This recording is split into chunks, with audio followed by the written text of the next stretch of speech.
I don't know. I mean, can we trust Harvey Dent? Harvey Dent.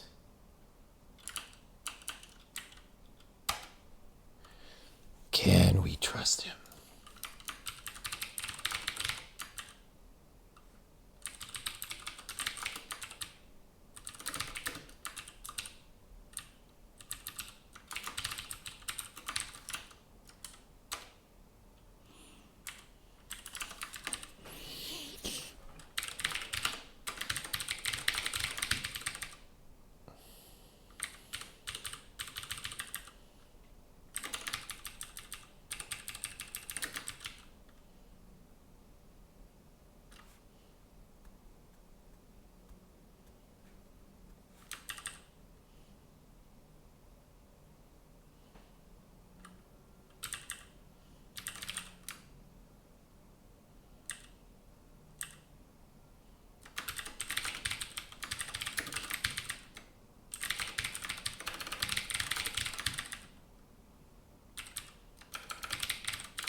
Q rent time.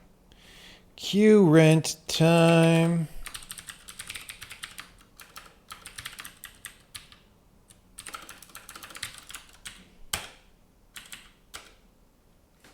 Okay. Oh my God. Okay. That's a nice, just a nice little.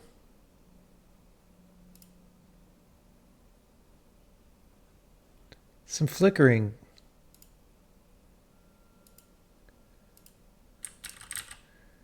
Why is the color hosed? Wow, okay.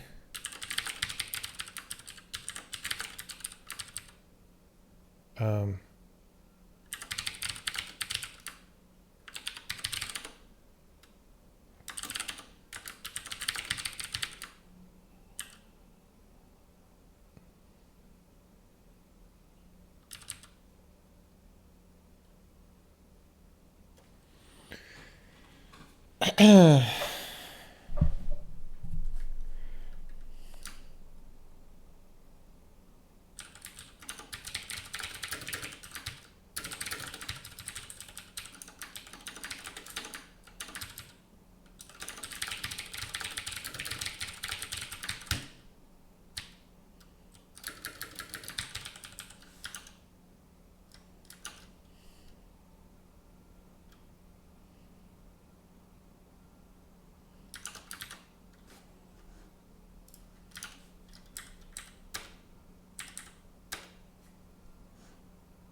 okay, that's better.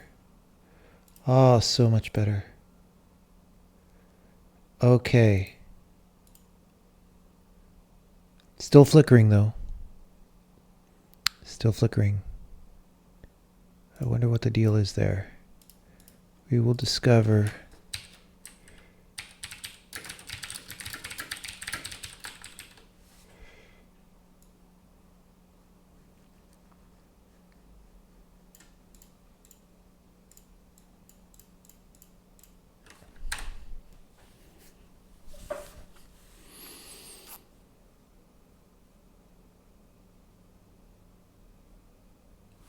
Harvey Dent.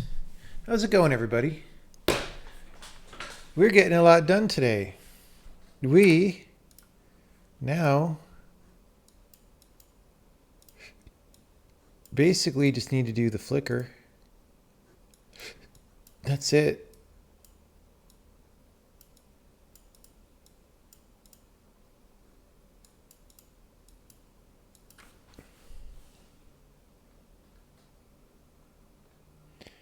Why am I not letting some junior dude deal with that UI? Because this is a test of the programming language, and it's a way for me to determine what is the high quality thing that's like this UI to deliver to beta testers. If I knew somebody that I could give this to and they would do a good job and wasn't already busy doing something else, I would do it, but there is no such person. And it's honestly, it's hard. Like, doing code that is high quality and simple is really hard. Almost nobody can do it. And all the time I go back and simplify things, even off the stream today. Between last stream and now, I did some basic simplifications and cleanups to like the input code and handling window resizes. Because like, you can just keep improving things for a long time. For a long time. Also, I like this thing now. It's in a good place now. Look at that. Look how good that is. Look how good that is. Okay. So we've got our autocomplete. We've got all this. The flickering is really the last thing with text input, I think. Like, why can we not trust Harvey Dent with the flickering is the question. So we did that. Let's put this down somewhere. Oh, we did this, or I did this off stream. This stuff can all be for next time. So it's really the flickering.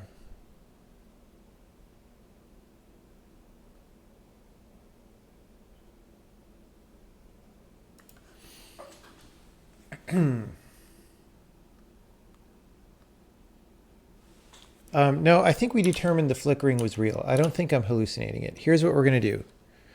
Going to go to text input, and we're going to go active factor, right? So here's, we set the background color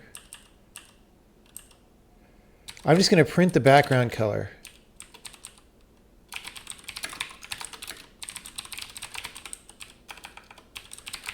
So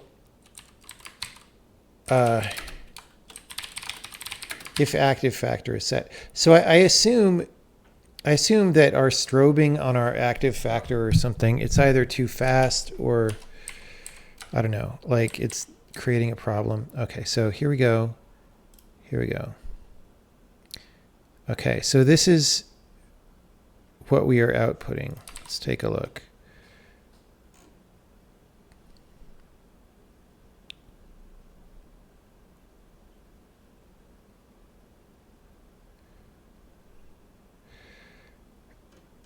I mean, these honestly kind of look like reasonable numbers. The weird thing is I can't see the change very well because it's going like 3.5 to 5.2, right? I wonder if there's a big discontinuity somewhere and that makes the flicker.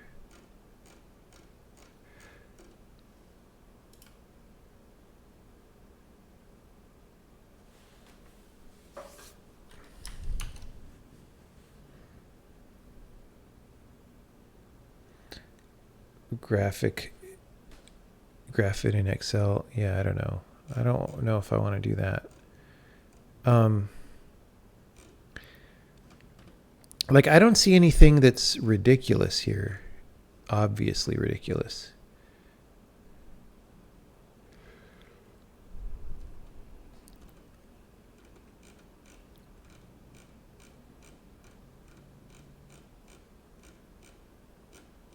The weird thing is it's going like 4.5 to 5.5 usually, but then it dips to 3.5. I wonder if we have two sine waves going and there's like a beat frequency between them.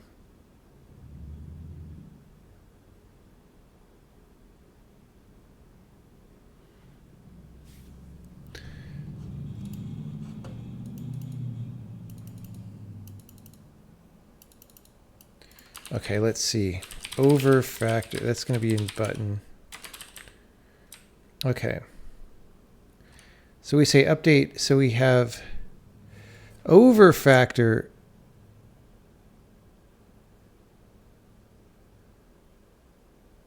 All right, we have, okay, over effect T goes toward 1. Or 0. So this should stabilize. Okay. We could actually print that as well. Let's actually just print those factors.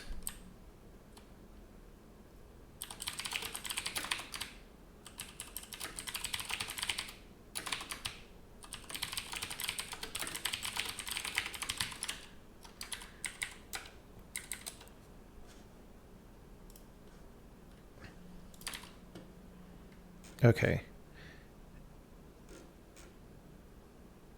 Oh, because I moved the mouse. I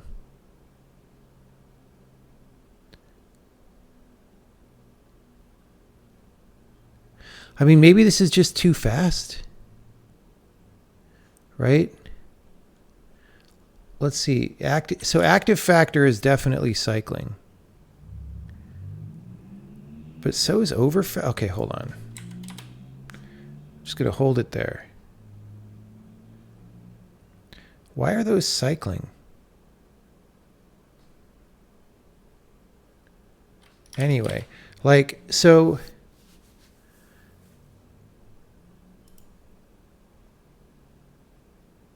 okay, wait, over effect T, never mind. Over effect T goes to 0, 1 or stabilizes.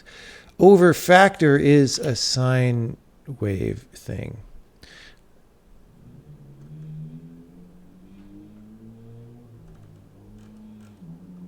But over factor doesn't flicker by itself, right? So like that's over factor. And we see that strobing and it's fine. So the question is, active factor, or pressed factor is called here. And you know what? That probably should be solid anyway, because the over factor is like, oh, something's going to happen if you click here. But when it's active, it's like, eh. Okay, let's see. So pressed factor, action duration,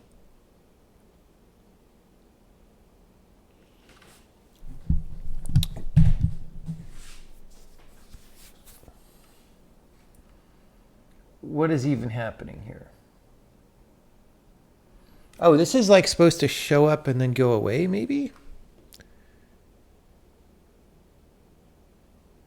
Oh, I bet we're calling with begin all the time.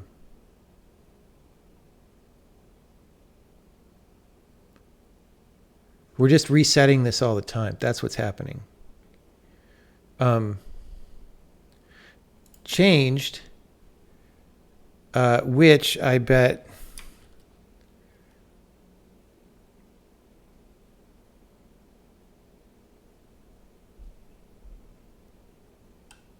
we're calling that with active. That is not what this is supposed to be.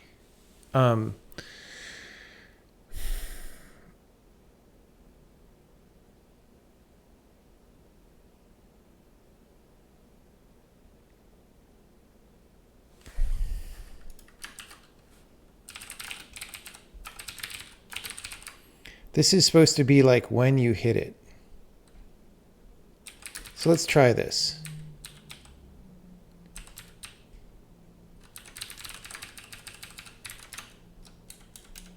I don't know if pressed is going to do the right thing here. All right, so there. Boom, boom.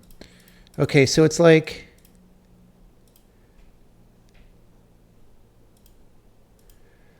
okay, I see. So this is like not really what we want.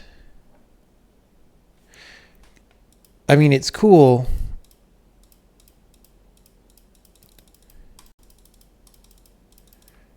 And it's good for the button. Like that's that flash on the button. Well, there's sort of two parts. There's the steady state. Oh, this is also flickering, guys. So this is resetting that flash. Okay, we have solved the mystery of the flicker.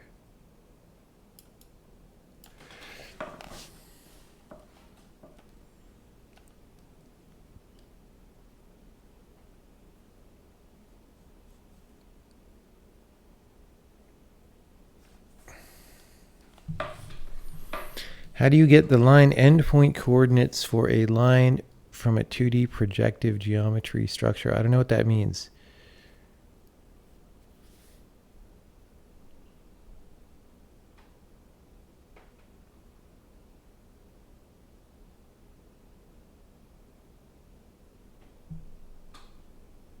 Okay.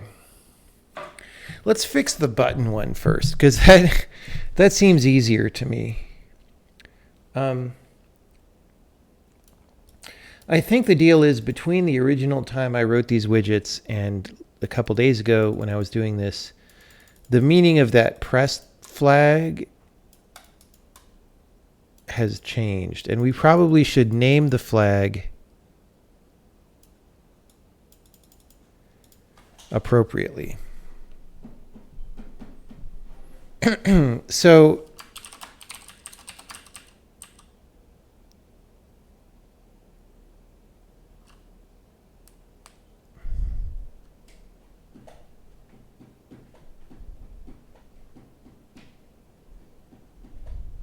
see, for core draw button, we do this all the damn time, right?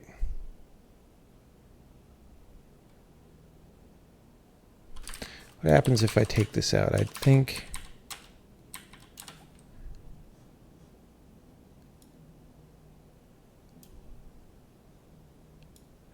see there, that's the original intent of this, is it's supposed to give a little bit of a flash that goes away. However,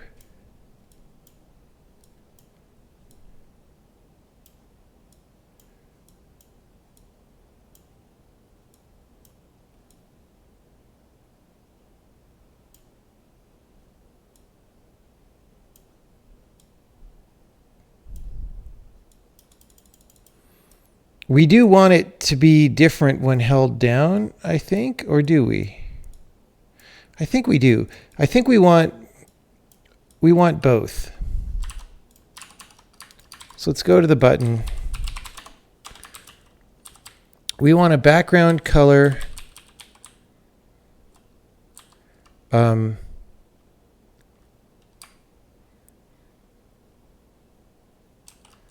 flash when pressed or something. And we want a background color held down. Boy, my names are getting long. So the flashed when pressed can be quite a lot brighter.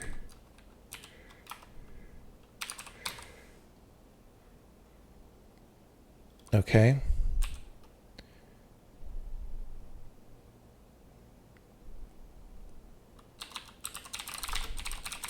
So here we want pressed flash factor and held factor. I'm going to return all three of these.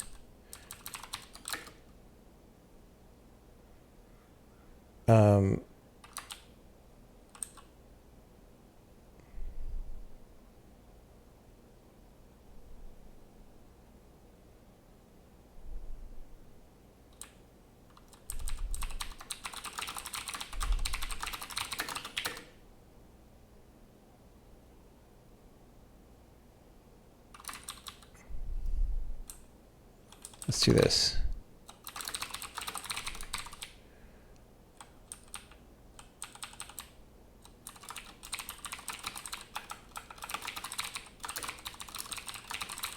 Now I realize this is a no-no right here. That's a big janene.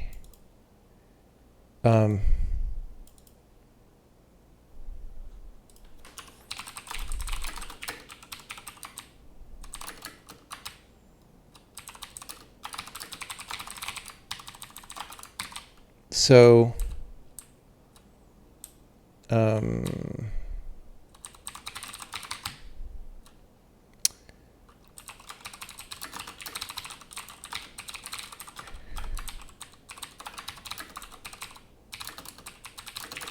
so we're just going to guard against the divide by 0. And we're going to say oh,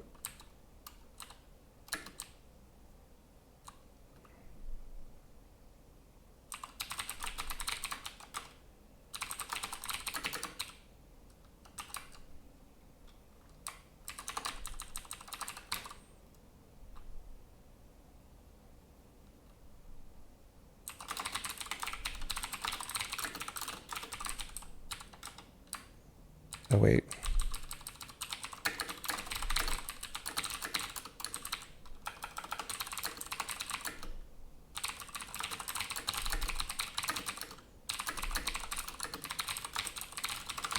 Okay.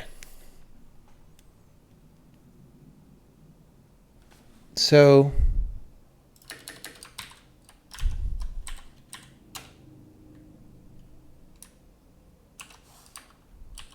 this is going to be annoying.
Okay.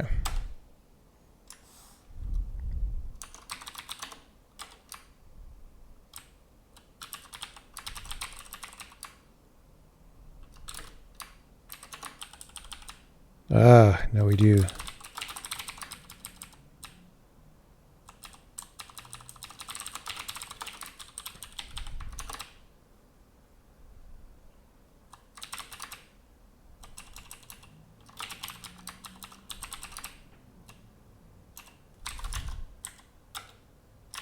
Okay. So we do use these.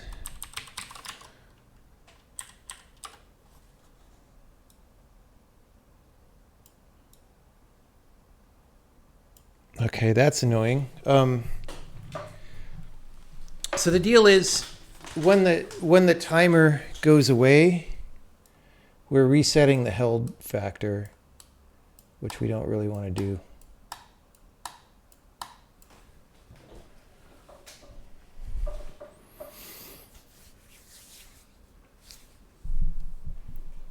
Like once it goes to 1, we want to let it stay 1.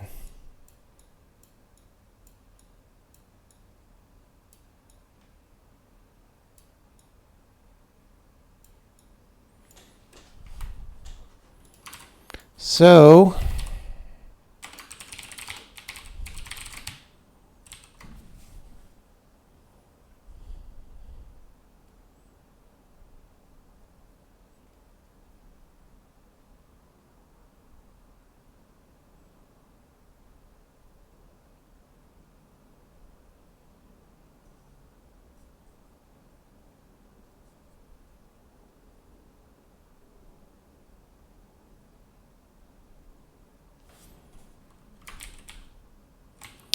let's just factor this out. Let's go.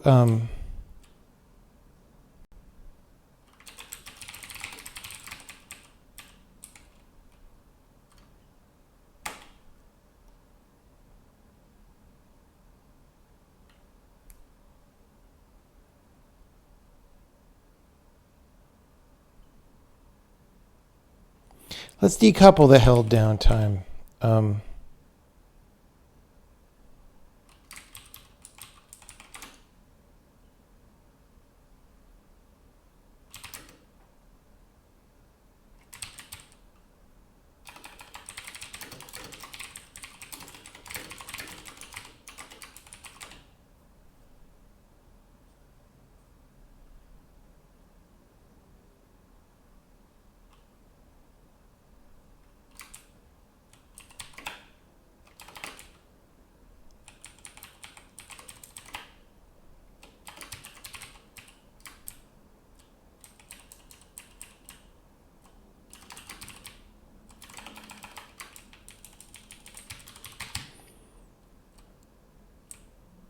Okay, so the action duration stuff is its own thing, just like David S. Pumpkins.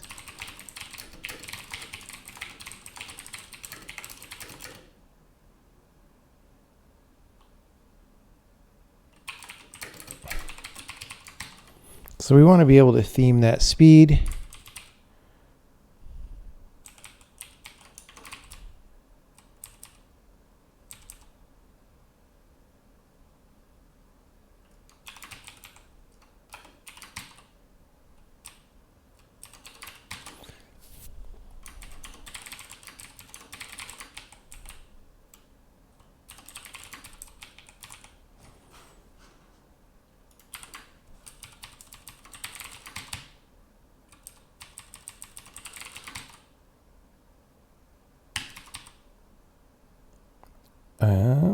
State.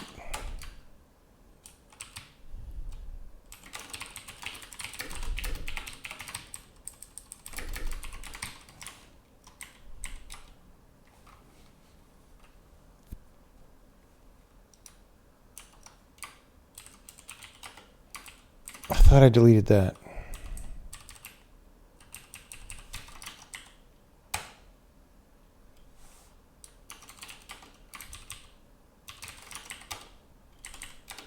Okay. Dang it. What is going on?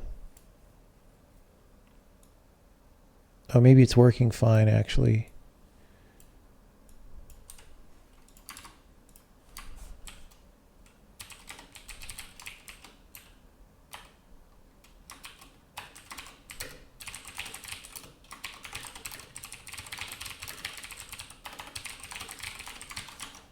Maybe the color is just not obvious. Nope. So the pressed, see, I was wrong. I thought status would have pressed the whole time. All right, that sucks. How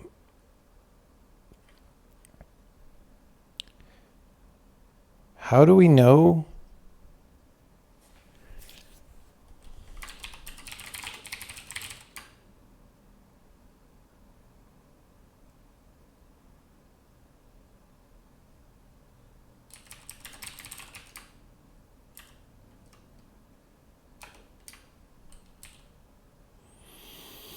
I'm confused here. Okay, so how do we know if it's frickin' down or not? We have a thing for that, right? Down effect T.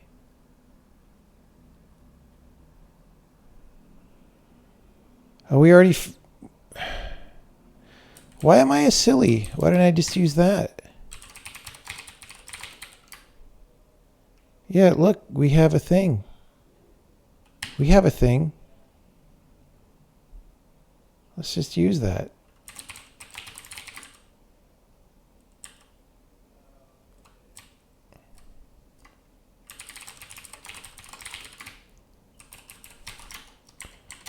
That's what happens when it's been a couple days since I worked on it.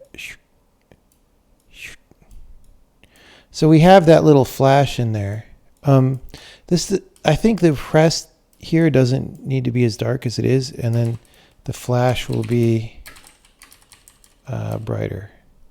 So we're not going to return held factor. And people are going to complain about that.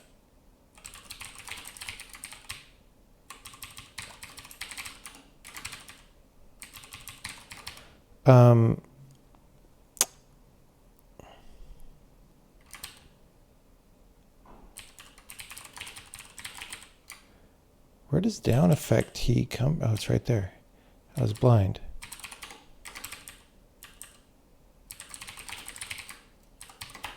Get rid of that. All right, we go to the themes and we say the held down doesn't have to be as bright.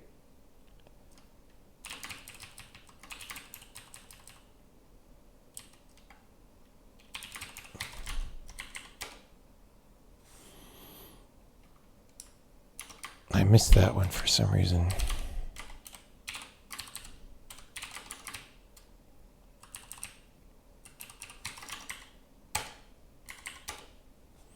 Okay, boom, boom, boom.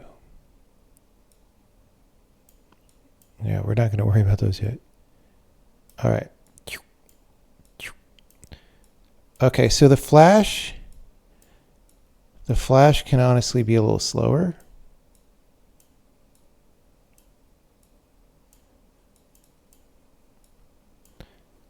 Because it's a little too, but we'll just, we'll theme that.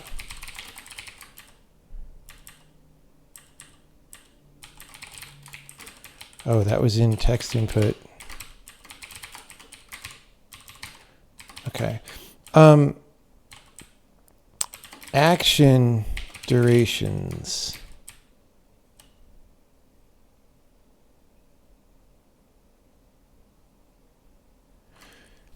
So we're going to go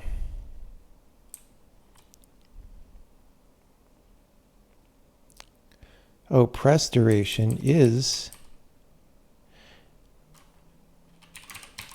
the thing is it's like squared, so who knows?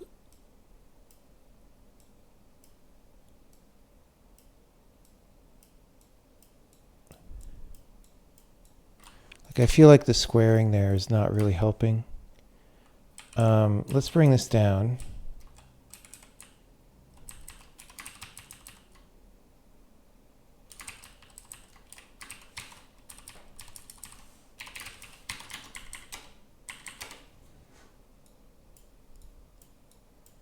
Let's just make that a lot longer to make sure it's working.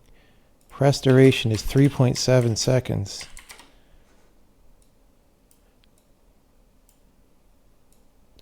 Okay, that is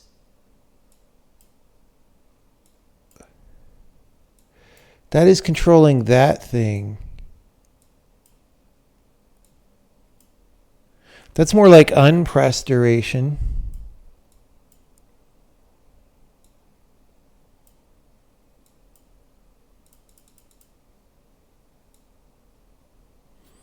Well, except wait, that was correctly green. So like this whole flash timer is just not fucking working anymore.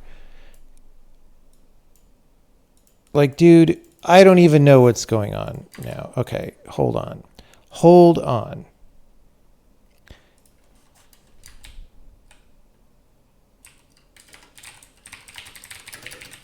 Just forget it. You have a 0 pressed factor. I am not impressed. Okay, there we go. So it's not really doing what I thought it was supposed to do, because it was like happening after, which is not great. Okay.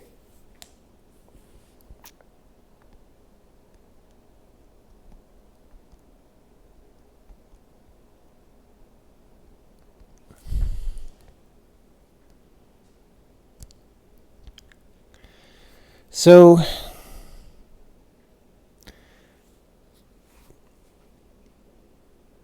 okay, this is on action duration, right?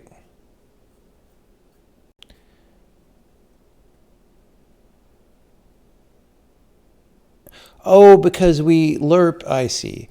The reason this is going haywire is because we lerp after. So like, we actually don't want to lerp. We kind of want to add. Ooh, see.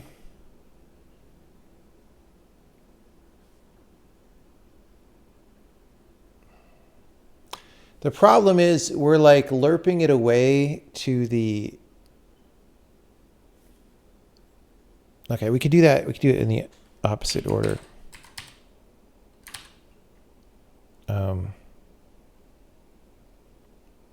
What is the down T? Update production value button. Does update overstate? Okay, this is hard coded.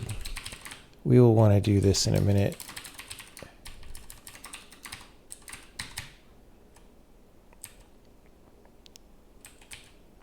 Actually, let's do this. Held duration.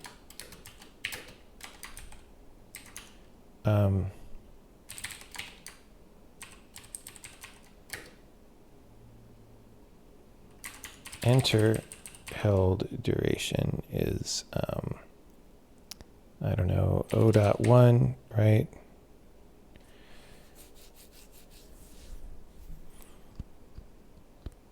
Rate.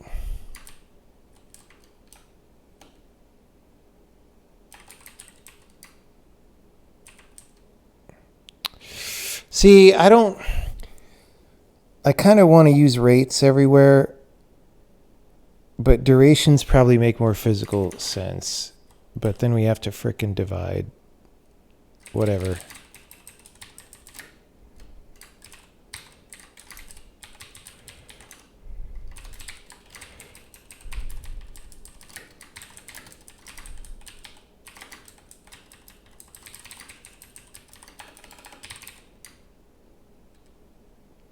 Instead of enter and exit, let's say over, fade in, over, fade out.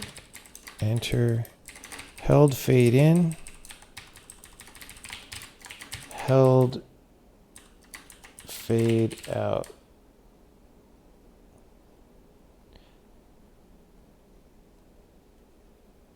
Chat has gotten weird. I have not been reading chat this stream, but like, I feel like we're being trolled by like one person who has a bunch of Twitch accounts.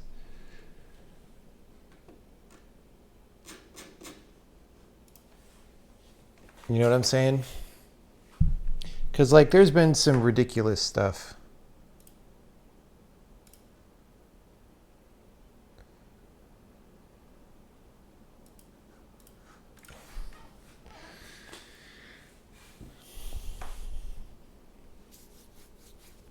It's weird because they're all old accounts.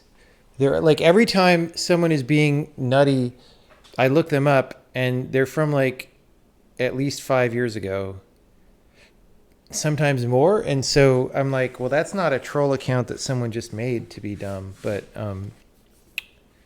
yeah, I don't know.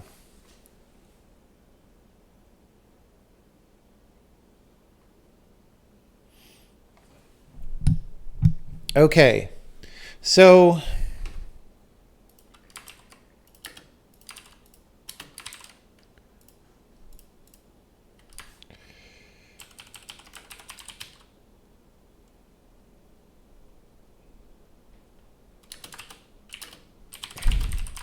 I kind of want a Perl or in cases like this, right? I kind of want to say or one, right? And it's like the reason this is triple or is because the result is actually the value, the value of either side. It's not a Boolean.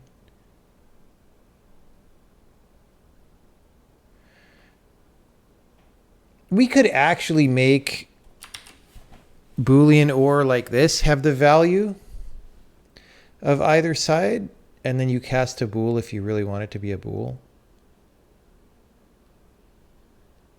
Or you could say this comma bool. I don't know. Like, it's worth thinking about. Anyway.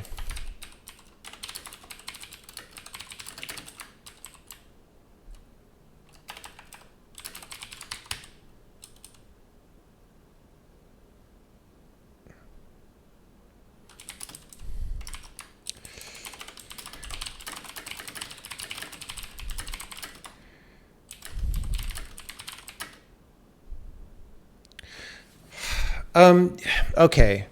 Maybe instead of durations, we say factor, like speed. And so higher is faster. Let's do that.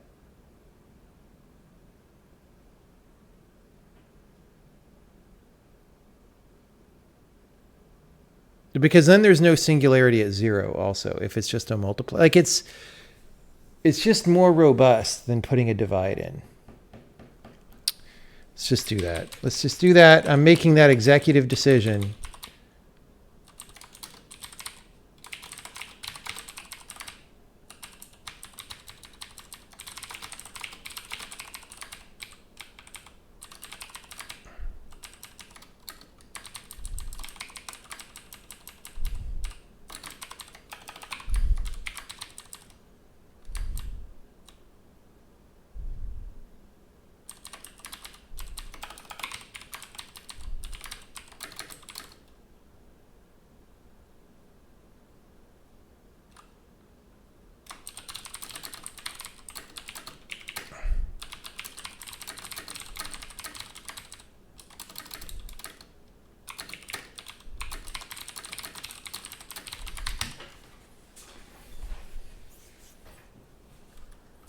Okay. Because that, if you just want to be like, I want it to go faster, you raise the number. It kind of makes sense anyway, right? Held fade in direction or duration is 12 and out is 4, but it's speed. Yeah, duration just seems like the wrong unit.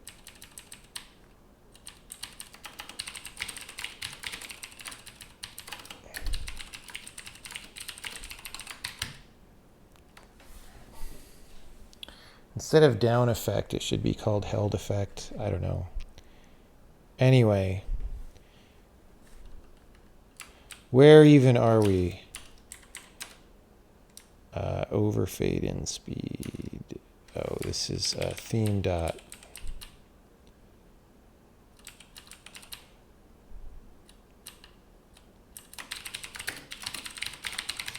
This is not legal to pass null. Update overstate theme.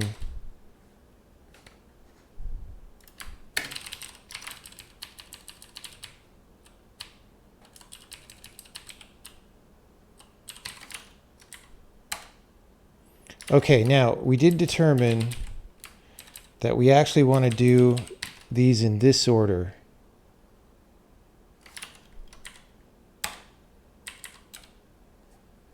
Okay.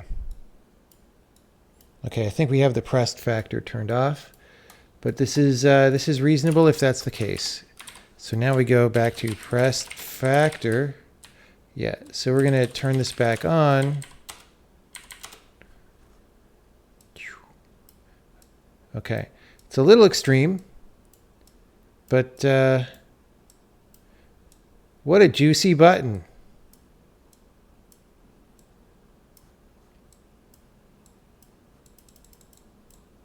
It burns out your retina when you press it.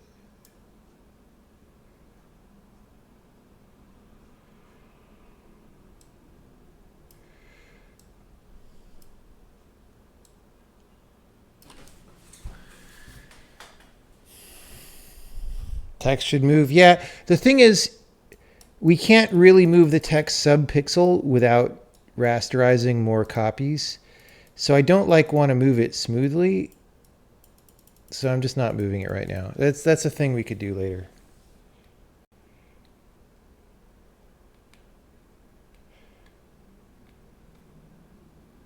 Feel like buttons should get darker when pressed? Then you can theme your button to be darker when you press it. And we may do that later. I don't know what people do typically. So when we pick the real colors, we will do that, right? Let's do it. Let's actually...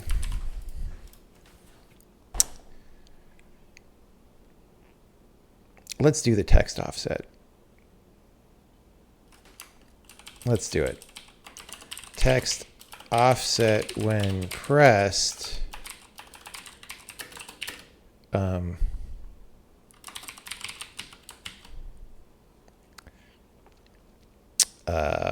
0.2 minus 0.2 in ems. Okay.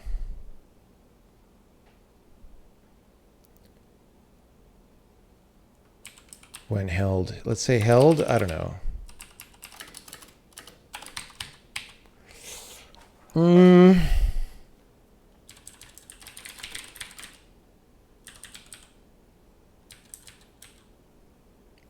Where's the draw text?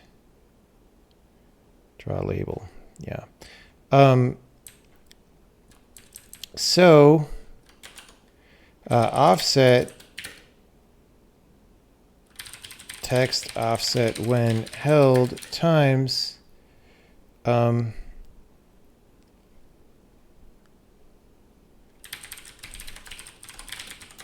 effect T.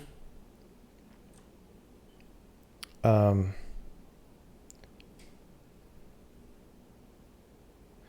mean, we could change the word held with down to be consistent.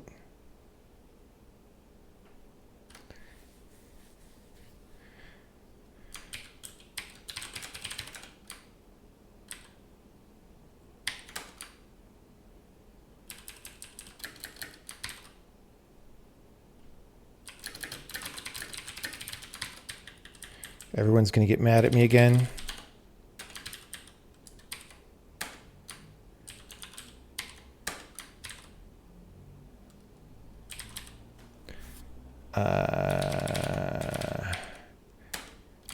I'm very cautious of name pollution.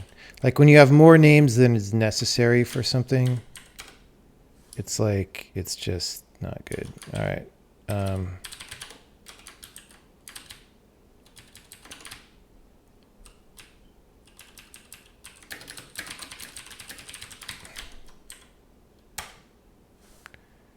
Down.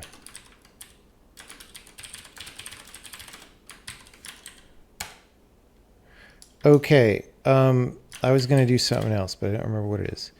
Oh yeah, we're actually going to add that offset.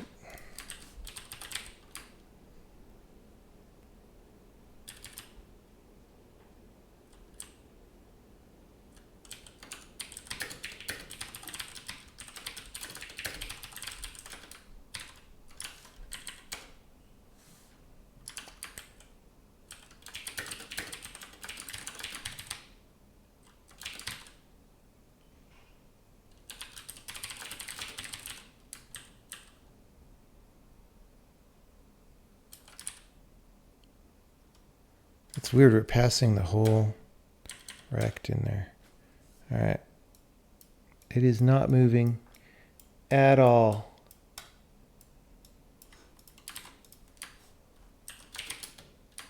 Hold on.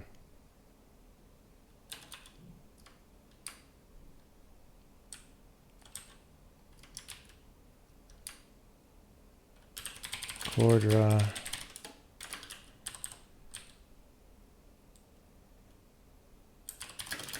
Let's do that. It's a really big offset. Oh yeah. Oh yeah. Okay, wait. What? Oh, it's in M's.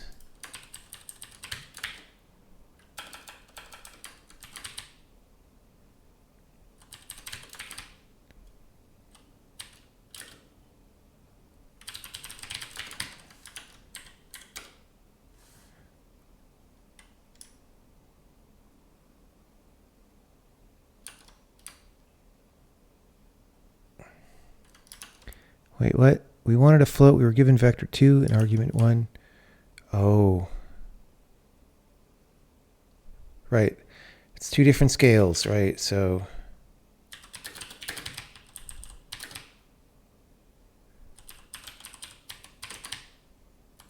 dot x, dot y.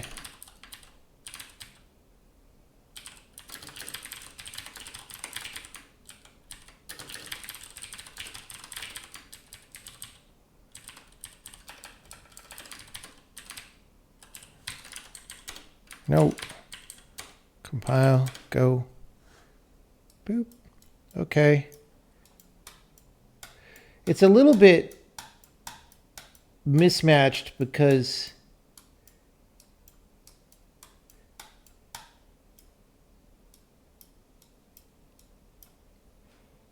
like the text pop is slow relative to the other thing. I don't know. We can theme this stuff all day.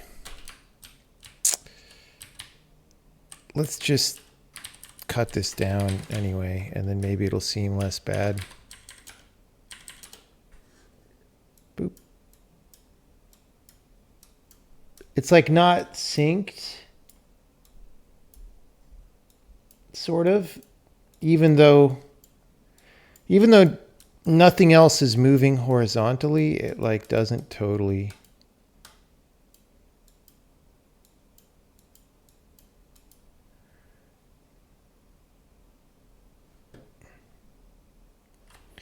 Should probably do it. Yeah, like, so the thing is, at some point you can decide infinity things that the button should do, right? And the thing is, I want to have a good way to plug in and control the rendering of the button without the core library having to have all that stuff, right? And so actually at some point it's like, well,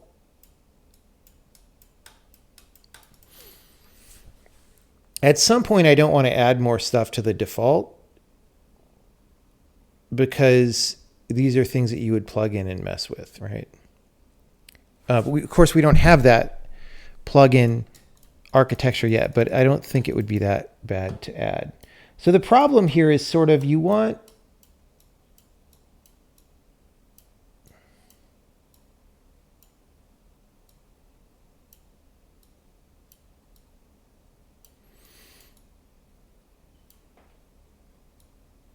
kind of want to bias it down. Let's just do something really stupid.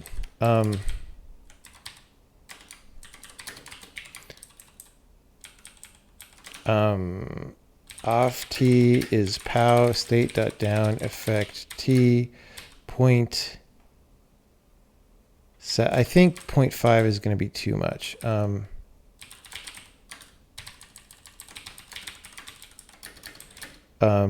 Bias toward less offset to kind of sync it better with the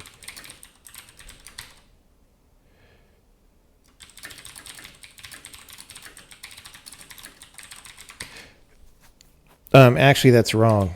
It's we want like 1.5. We want it to go towards 0, right?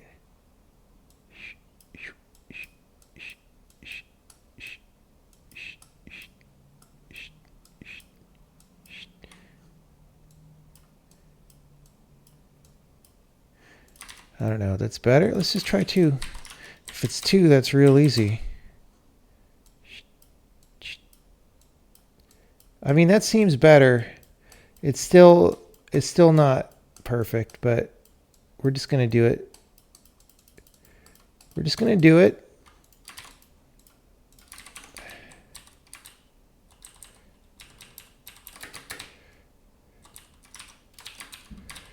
Okay, good enough for now. We have to get back to the text box. This is fine. We have this thing. Now we go to the text box and learn from our mistakes. So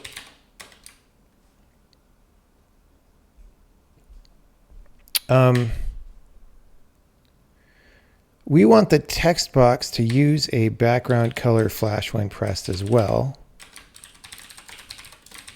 Okay.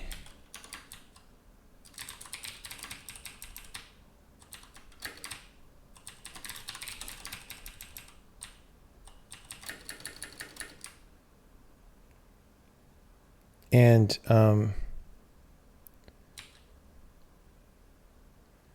wait, what? Why does this say? Oh, no, yeah, never mind. So we have pressed factor. Active factor is not pressed factor. All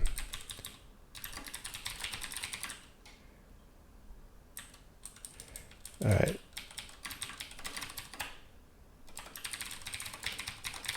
We're going to do that. So our pressed factor is different.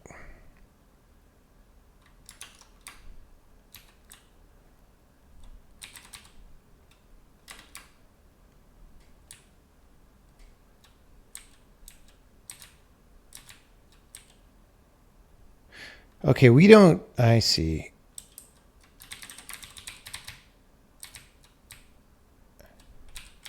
We do not get button stuff in the theme. It's weird because we use the button state, but we don't get button stuff in the theme. All right. So the active T does not seem to be happening. The flash is cool and all.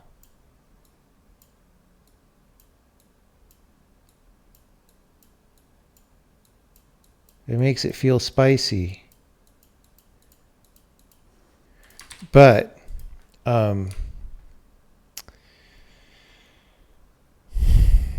active T, down effect T,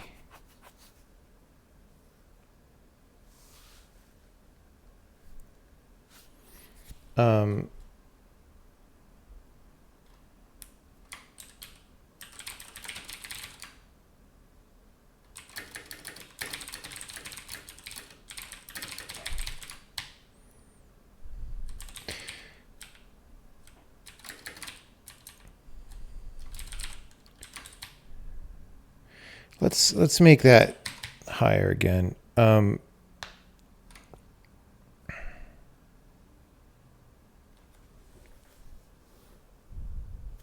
So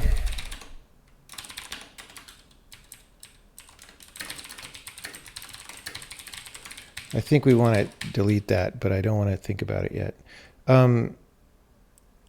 So active factor. Oh, because our rates in this button theme are going to be, all right. Let's say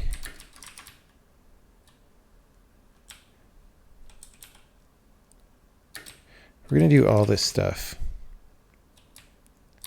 And we're just going to copy it to the button thing.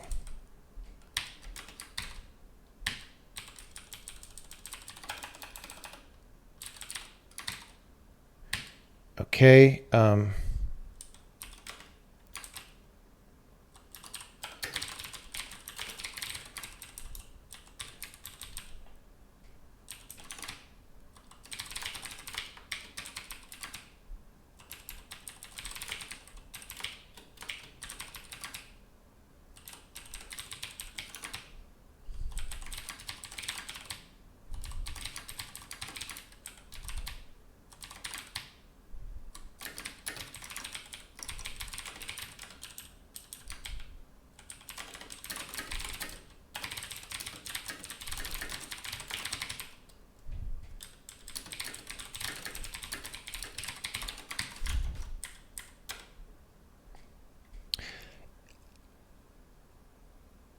Okay, let's do a crazy.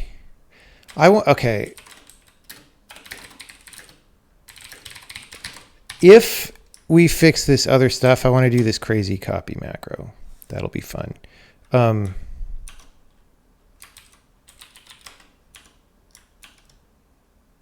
yeah, theme dot. Better if you fix those mistakes before you copy. Before you copy. All right. It's still not.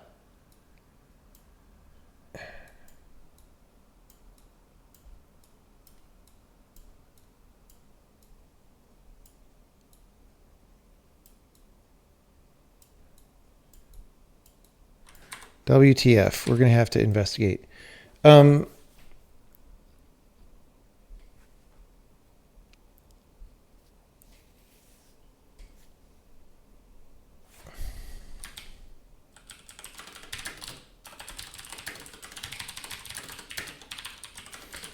Okay, because I want to doing that because I want to break on the correct text input. Okay, so what do? We don't run from there.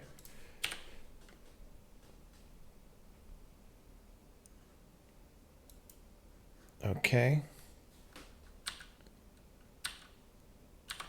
Active factor 0.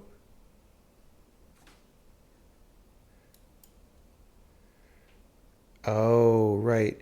This really is just when we say pressed. I keep forgetting. Okay.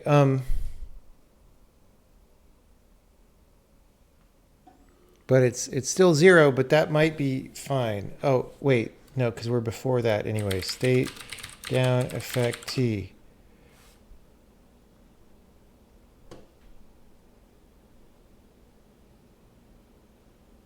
What?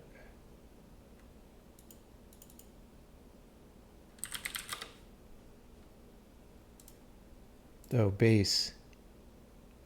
Down effect T. 0. Down duration 0.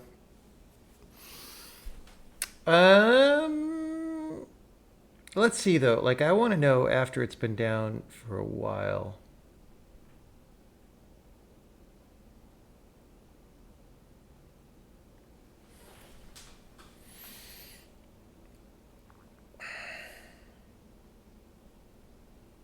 Actually, no. Let's see. After I step through this, over duration is more, down duration is not. Okay, so that's weird. Okay, I could break there on action duration. That would probably work. Let's see though. So Y, we go here, we update overstate. Okay, that's fine. If status in down. Oh, because down, okay. Status down literally means I'm holding down the mouse button.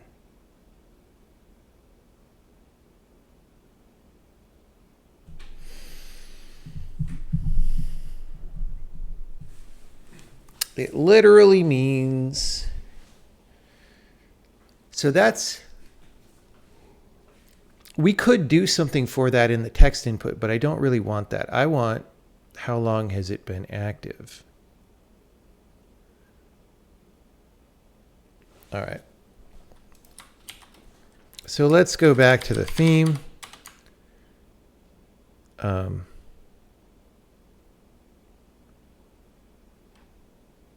Actually, I mean, we could do a thing where we lie and we pass down. I don't know how I feel about this, but if active status or equals dot down. This is the kind of thing that maybe you don't want to do, but maybe you do. I don't know. Okay. See that? Much better. Hey, look, it's not flickering, guys.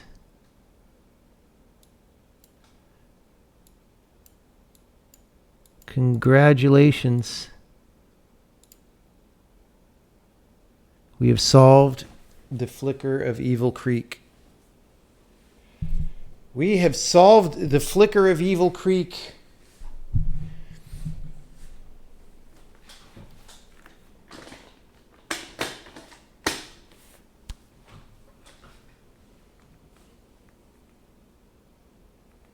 Can we trust Harvey? I don't know.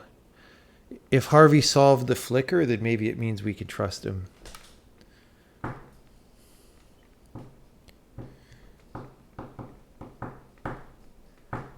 Harvey Dent. Can we trust him?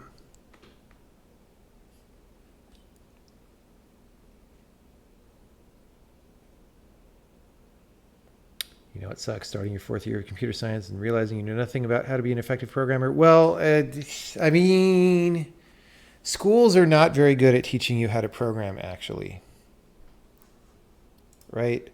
All they do, the best they can do is just sort of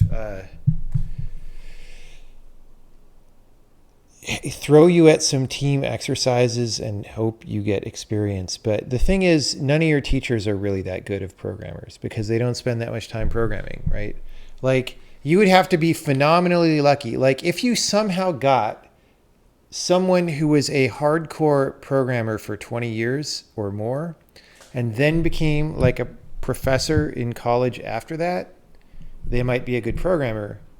But like most professors do not, they just haven't put in the hours. Like, how many hours a week does a typical college professor program? It's very low because they're more like running this franchise where they're getting their graduate students through the system and getting them to author research papers and stuff, right? So, yeah. Well, and it's also true that computer science is not the same as programming, right? That is also true. However, it's not like there's a university that's going to teach you how to program well, actually. So like it's a niche that nobody is filling, really. So like have fun with that.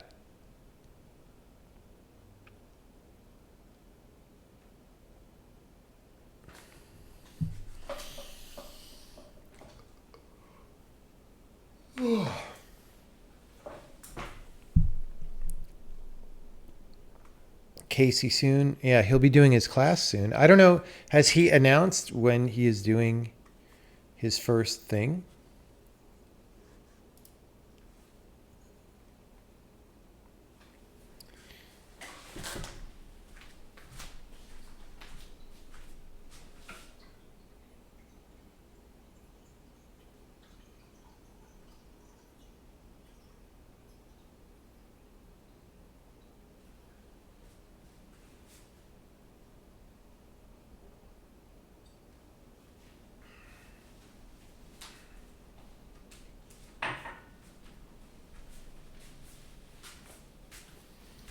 Okay. I am not actually going to piggyback on that down flag because that is gross. I am very happy with this text input, though. This is, I mean, I kind of in my life never thought that I would do a high quality text input because, like, oh, it's a bunch of details and oh, it's hard. It's not that hard. You just fucking do it, bro. We could do control shift words as well.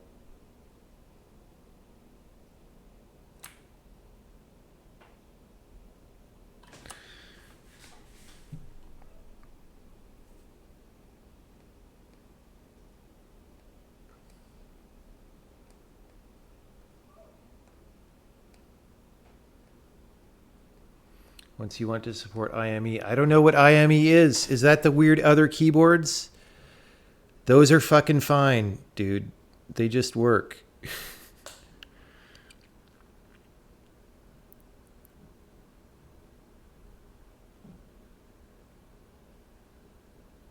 All right. Bye.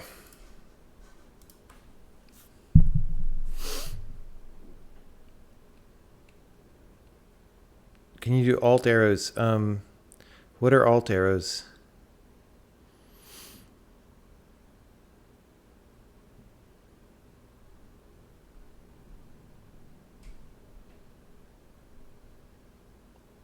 I mean, I might end up doing... Okay, so here's the thing. This is a single line text editor, right?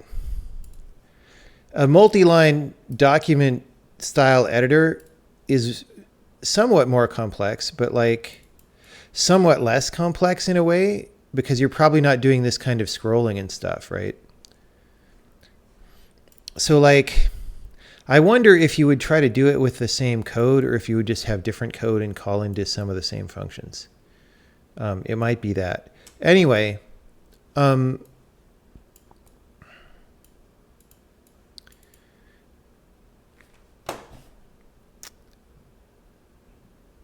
like, I feel like at some point, I'm not going to do it too soon, but at some point you want to give people like a multi-line editor widget.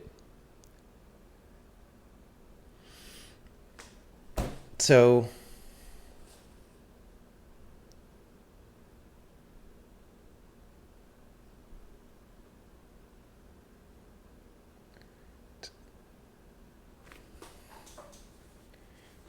okay.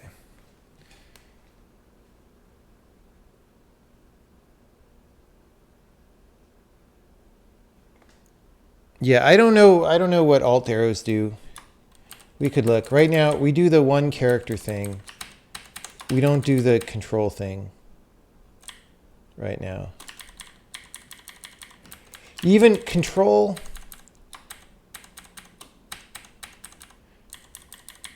I don't know. Maybe I'm tired of doing text input and we should actually move on to another widget. I actually would like to do that more than putting in control shit, because that stuff is relatively minor. I would rather deliver the value to the people. All right. So first, though, let me stop piggybacking off this flag. We're going to go flash when pressed and background color active. Yeah, okay. So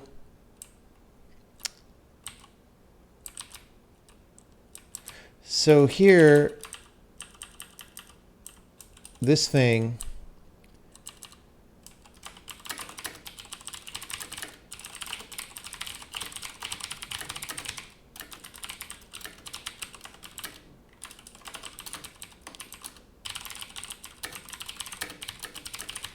okay, so we're going to say, instead of down, like we're going to say active fade in and active fade out. So these are going to go, and if active,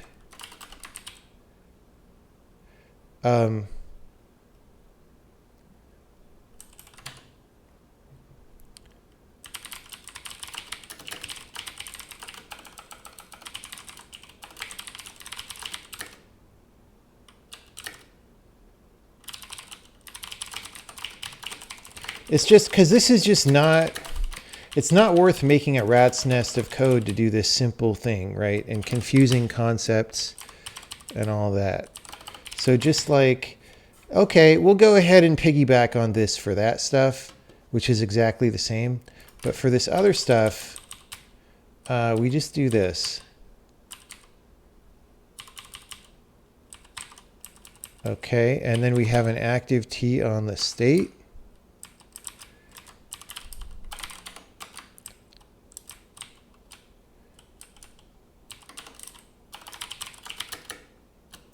And T in this case just means a parameter.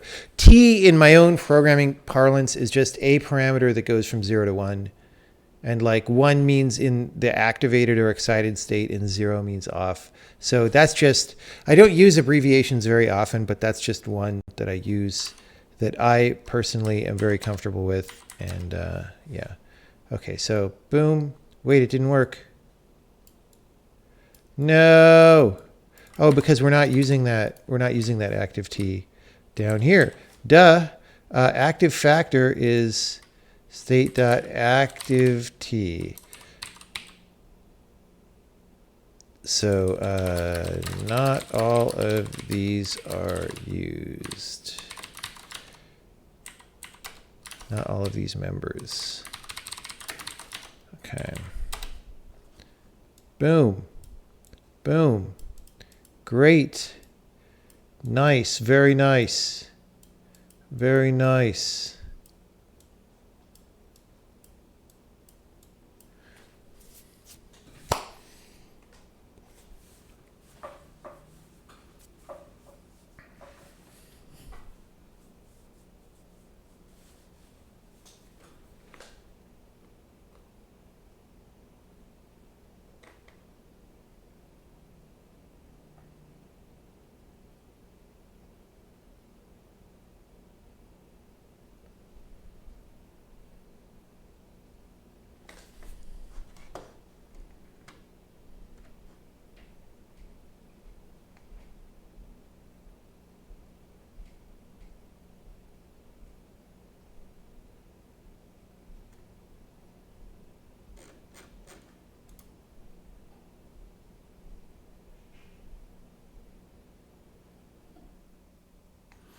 Okay.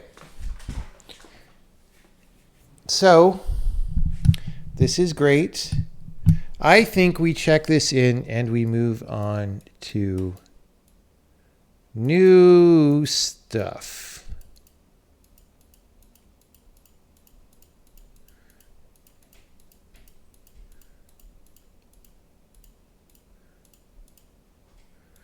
New stuff. The clean slate. The clean slate. It's got everything to wipe the slate clean.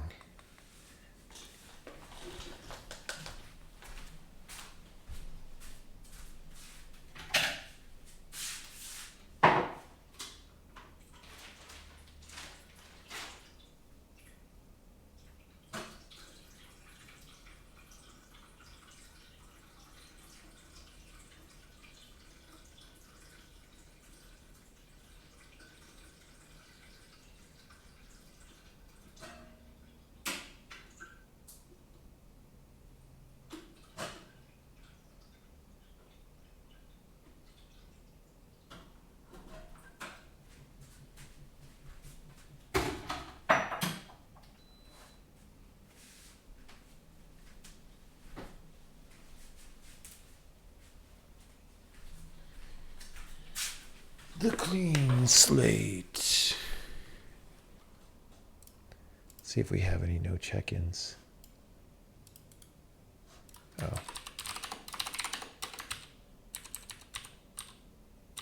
We're not going to do the crazy copy macro because we didn't copy as many things. All right. Commit.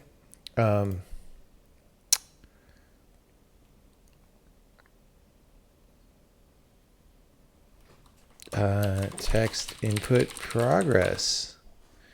Great. Very nice. Very nice. Yeah, that's just the launcher thing.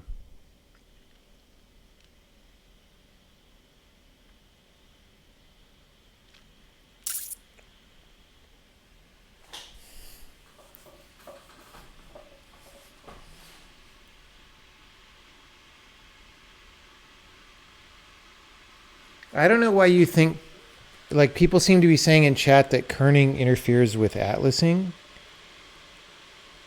But kerning is just how close together you draw the characters. Right? I mean, unless you're talking about subpixel kerning, right? At which point, there's ways of dealing with that.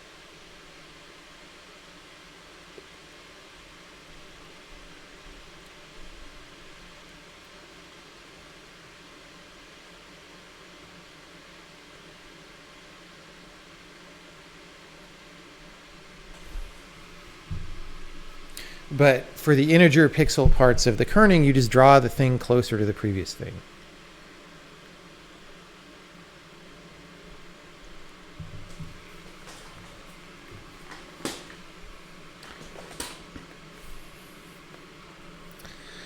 The clean slate. The clean slate.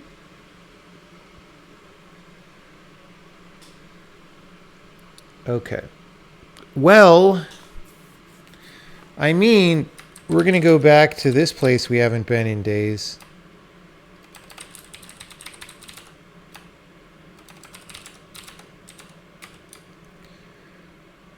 What do we do now? We have...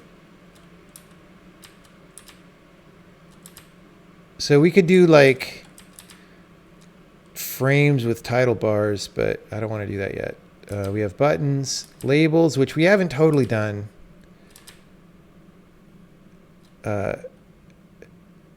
Drag button and expand. I don't know what those were supposed to be. Spin box, slider. We could do slider. There's a hamburger place in San Francisco called Slider's Diner that I used to go all the time.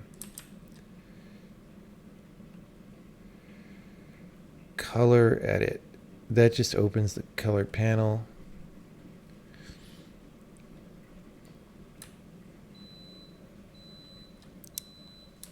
Selection list. I don't know what that is. I can also look through the game and see examples of what these things are. Let me go get my Bengal spice.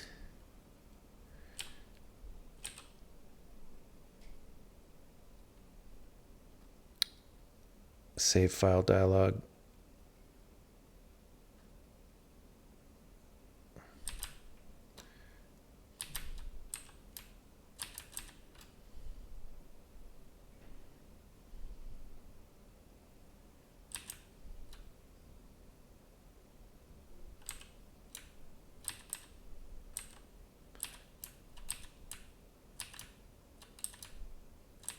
Oh, scroll bars.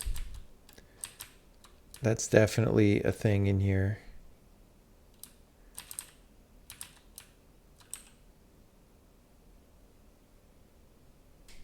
And then row and column buttons, which you click on them and they like open and close things.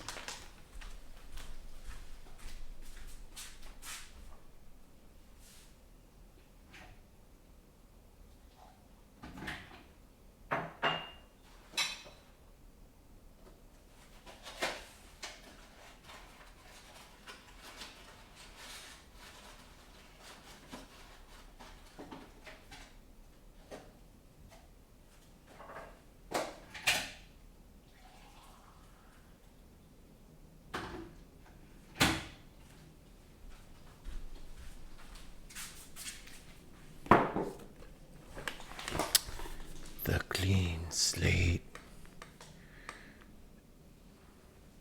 The clean state. Is there anything like a singleton? Yeah, singleton just means global variable. Like, I don't understand what...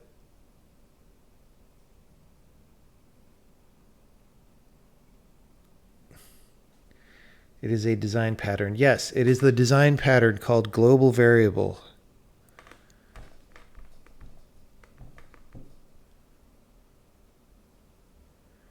Global variable is a good way of putting it. No, that's what it is. It's like they made a fancy name for global variable so that they could pretend they were being fancy. That's literally all it is.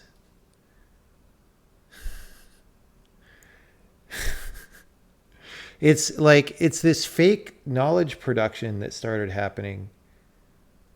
And it takes the place of real knowledge when you do that. Right?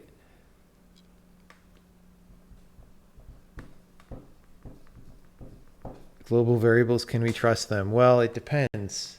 Some global variables will screw you over. It's true. They did it because Java does not have global variables. Yeah, well...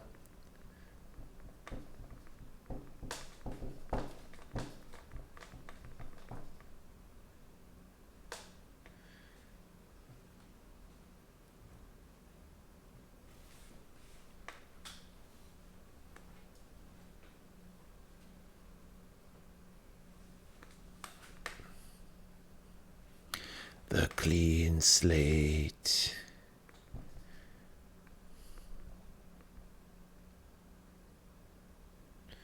The clean slate.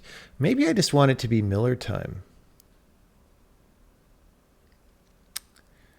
Because I've done a lot of work. I streamed hella hours yesterday.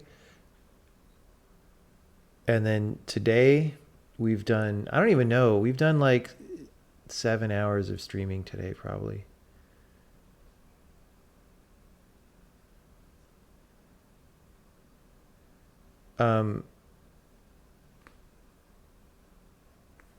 Let's start to do sliders though. Even if I don't put sliders on the screen, getting them in is progress. Right?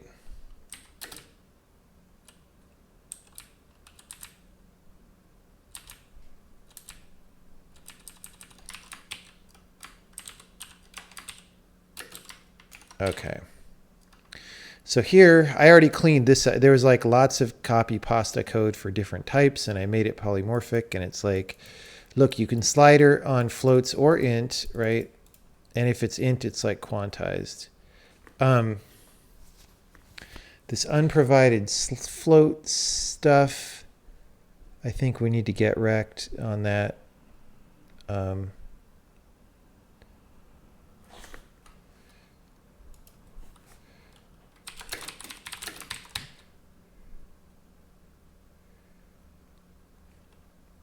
Okay, so we have the identifier. We made these S64 in this system.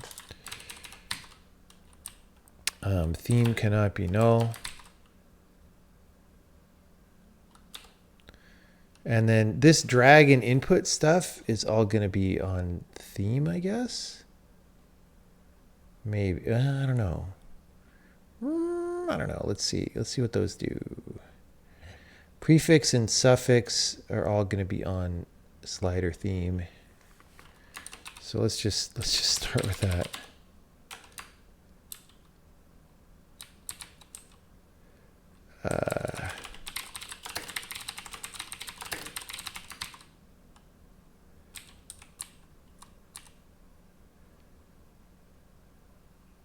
Or maybe not. I don't know. I don't know about that. Decimals, probably. Like what exactly?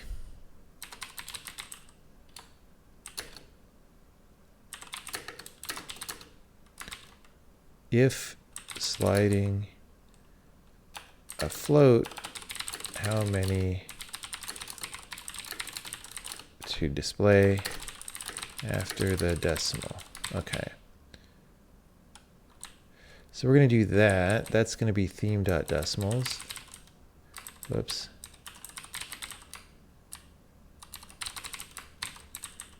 Okay. So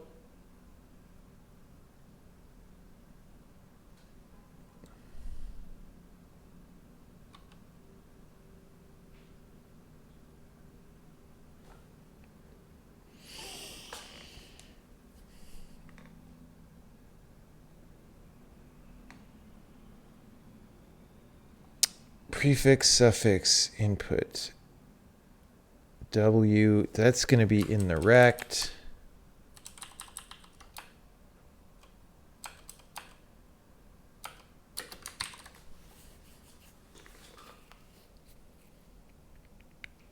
I guess.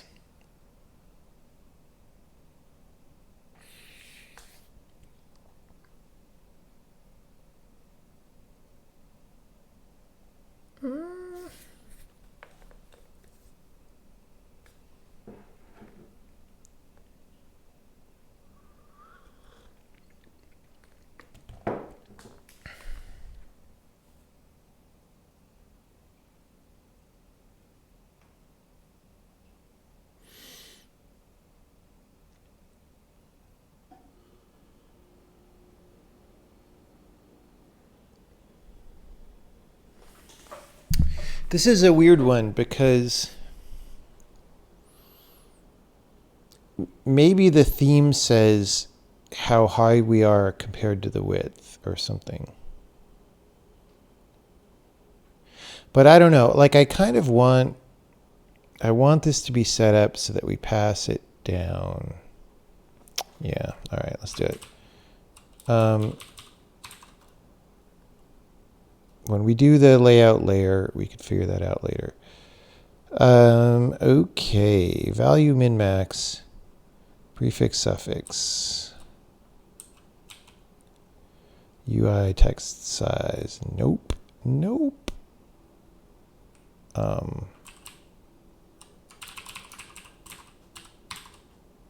Actually, I guess we had that function.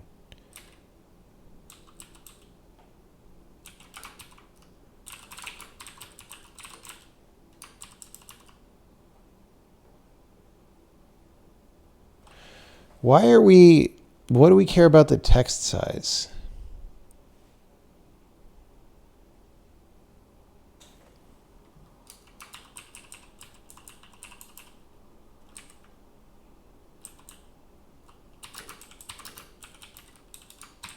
That's pretty weird.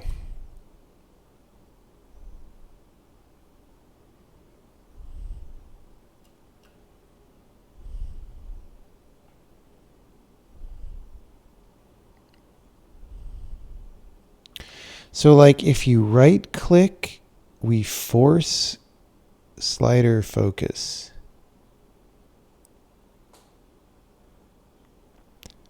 Of course, we don't have focus right now.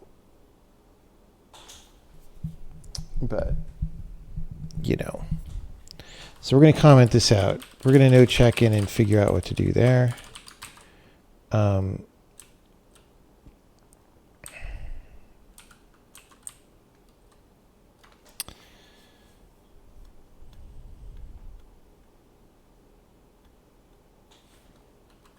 Okay.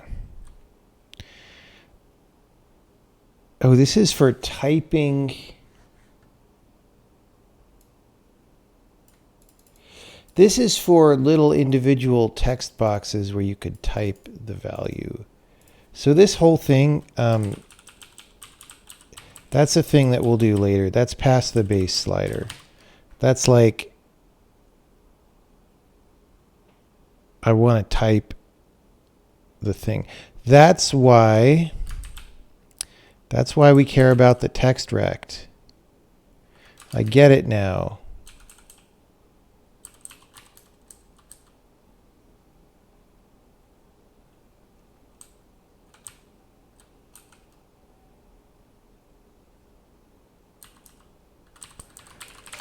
I don't know about this, but okay, so the text rect.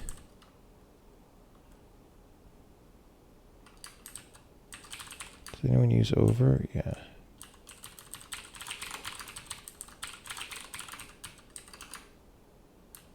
Okay. But anyway.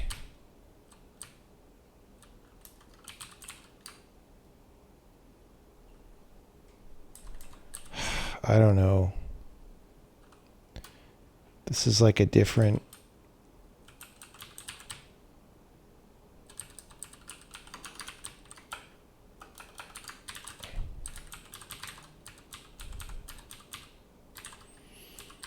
Okay, started sliding.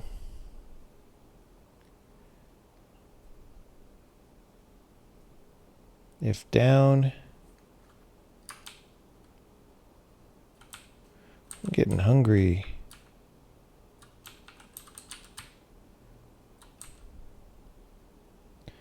Okay, this is going to be status is get status flags are. That actually gives us over and down, right?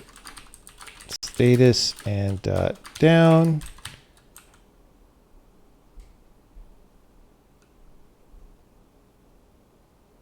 Wait.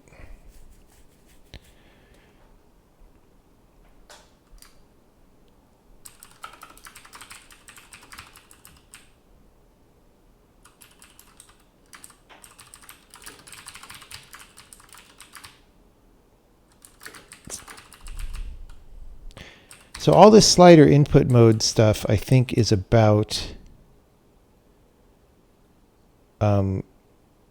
focus related things, which we're not doing yet. Update overstate, pressed factor.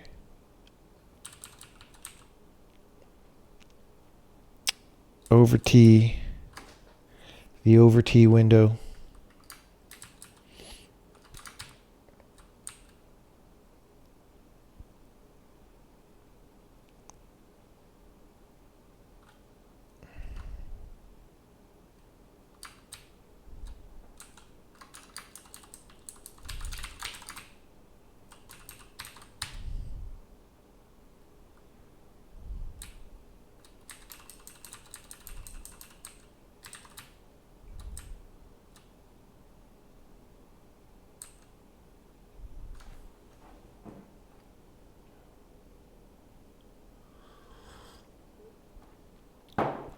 So we're going to put a theme here, like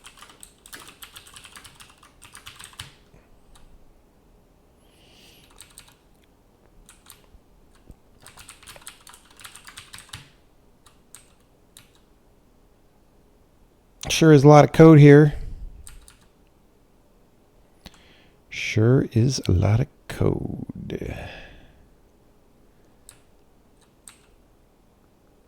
Okay.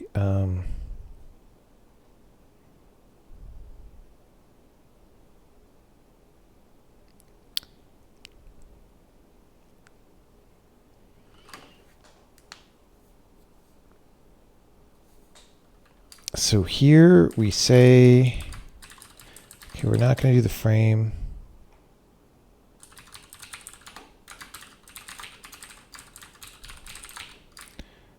Okay,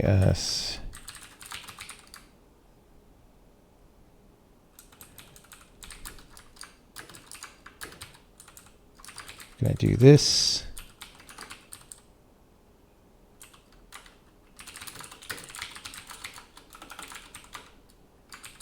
And then we do immediate quad.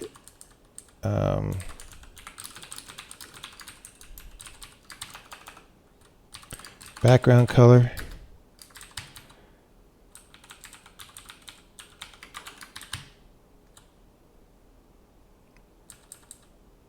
Correct. I don't know.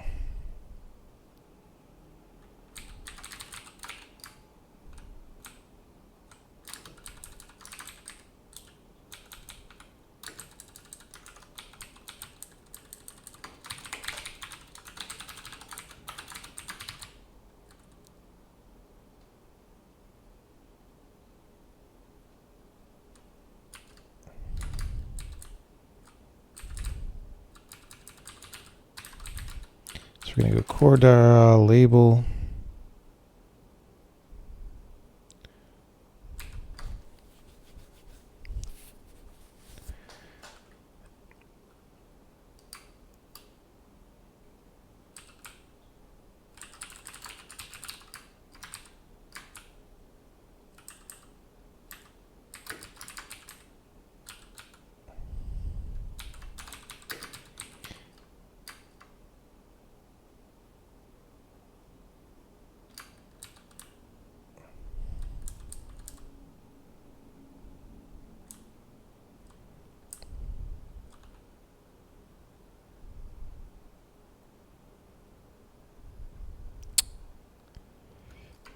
Let's just say dot left.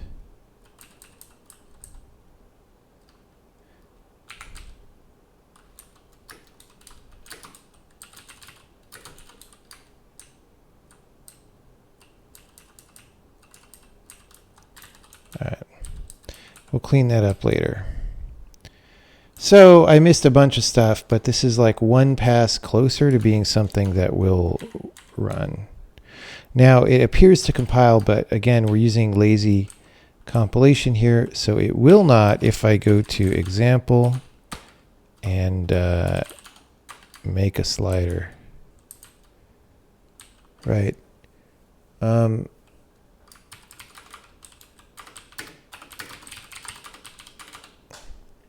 So we're going to go R equals get rect 5 times K 7 times K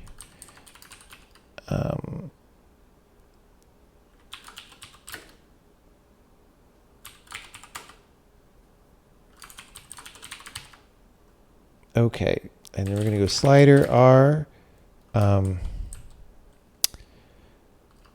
slider value 0 to 10. Hello sailor.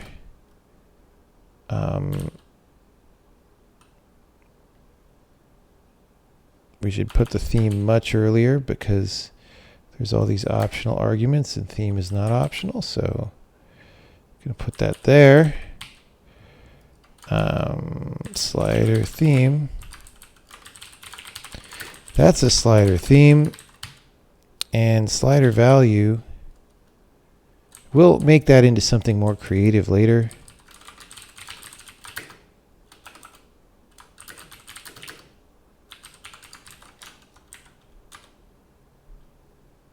Whoops, I'm compiling the wrong thing anyway. Okay. Oh, I moved the theme and then I didn't move the theme. Okay, get hash.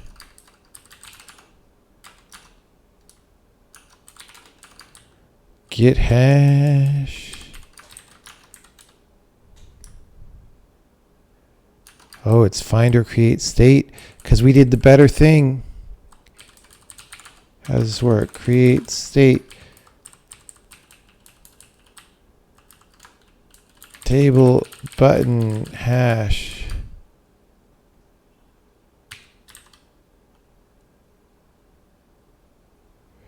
What was the value for? What?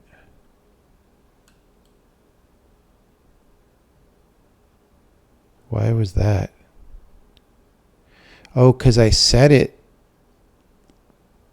I set something. I remember now.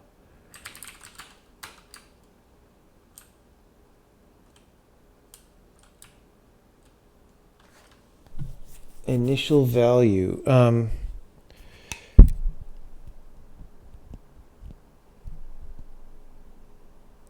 Okay. We'll say created.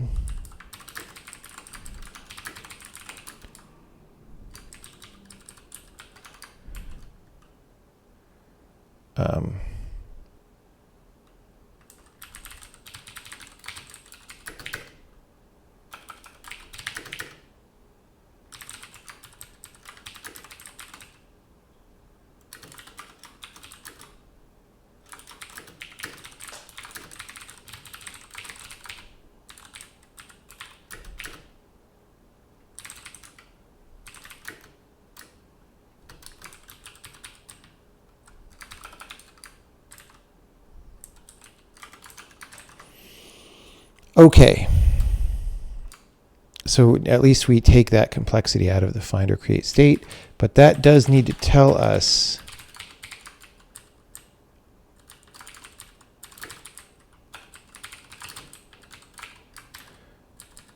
false, right, true.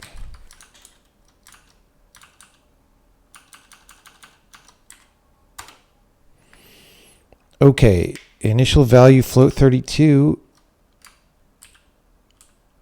Table slider, bro.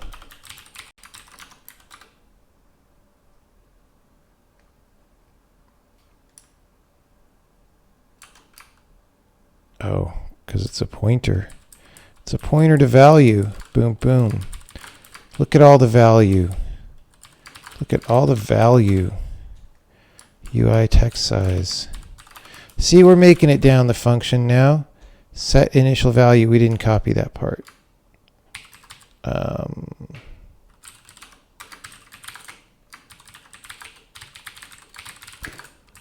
Set initial value.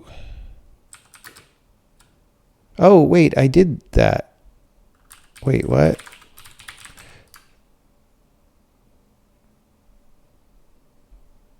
Okay. Let's just do this for now. So this thing that I did here, we could go if created set initial value state value. Look at the value, and then we don't have to do this. That's fine.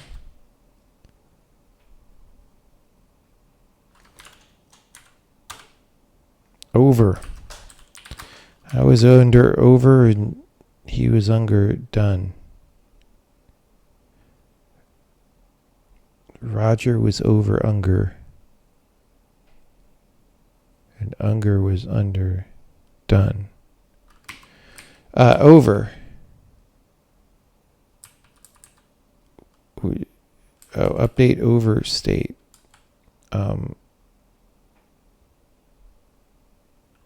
Wait, what? Really?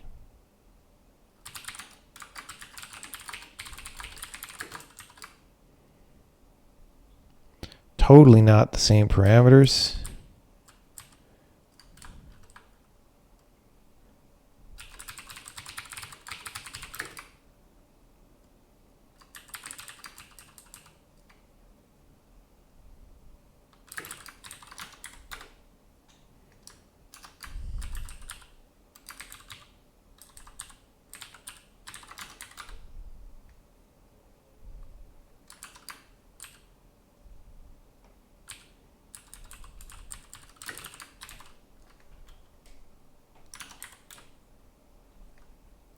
Current panel, that ain't part of this system.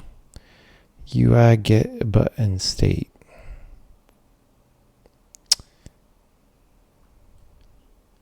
How do I know about that?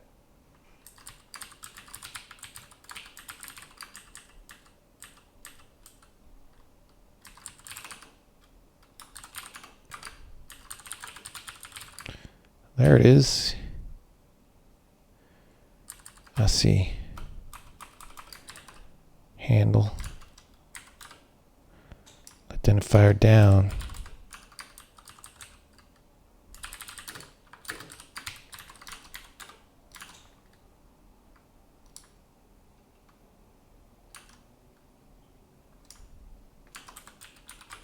So mouse delta.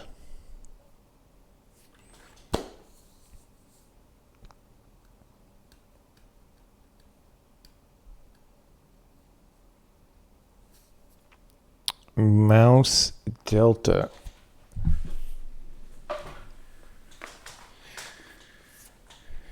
Oy, oy, oy, oy, oy, oy.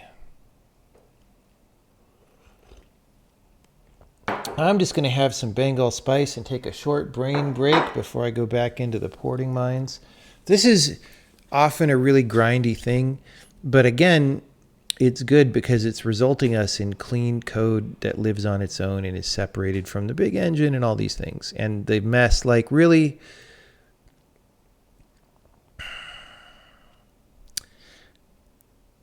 the thing that was being done with the UI code was kind of messy in the Sokoban. Like it was, like I did some passes at cleaning up while complaining loudly during previous streams, but I didn't remotely make it all good. So, and then even after all that's done, there's still this question, right? So the version of UI that we were doing in the Sokoban game does have this like frame of latency in certain ways, and it doesn't have an inability to layout in certain ways, right? And so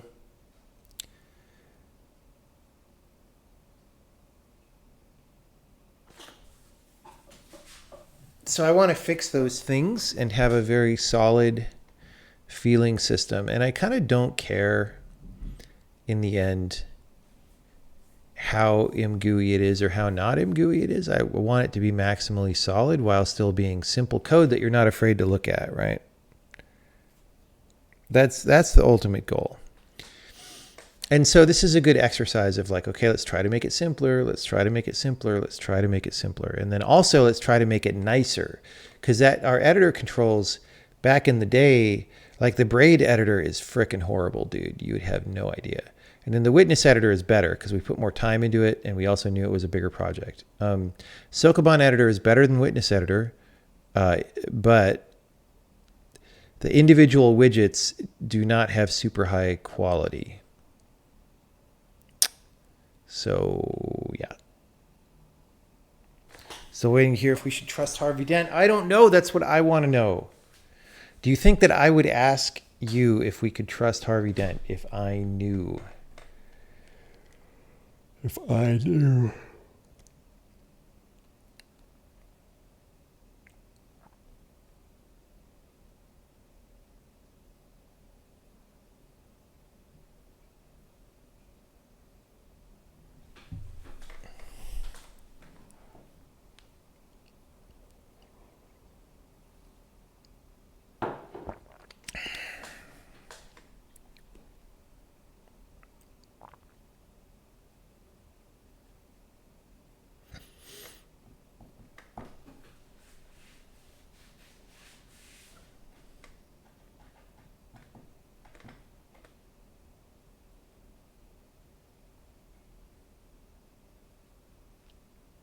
The thing that I worry with quality of UI widgets is like it's hard to automated test your UI widget, right? Like all that stuff about the flash timing and stuff. Like if you let somebody else go work on this code and they break that stuff, are they going to notice that it's broken? Probably not, right? That's the worry.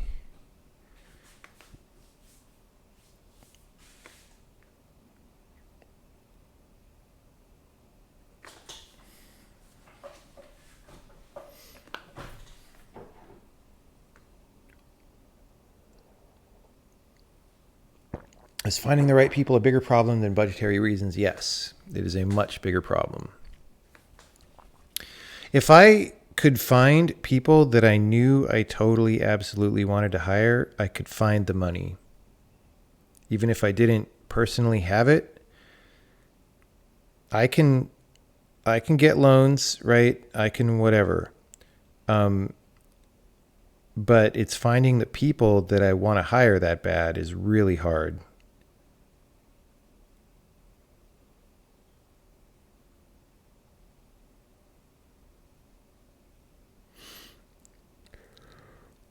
Oh. So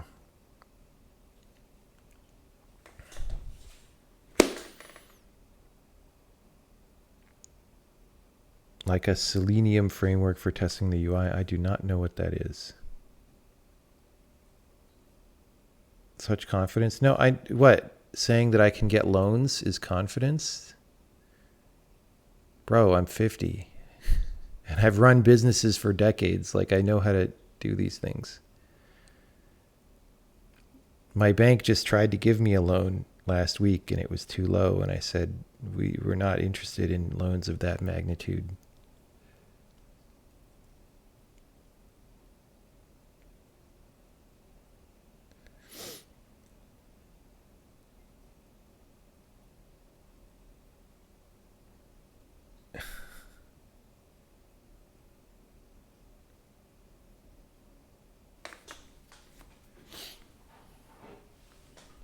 That's a flex. No, it's really not. Holy shit. A flex would be not fucking needing a loan to hire whoever I wanted. We're not there because we don't make highly commercial projects. You guys literally, yeah. Next thing I know, you're going to be telling me that you adulted today and did a really good job.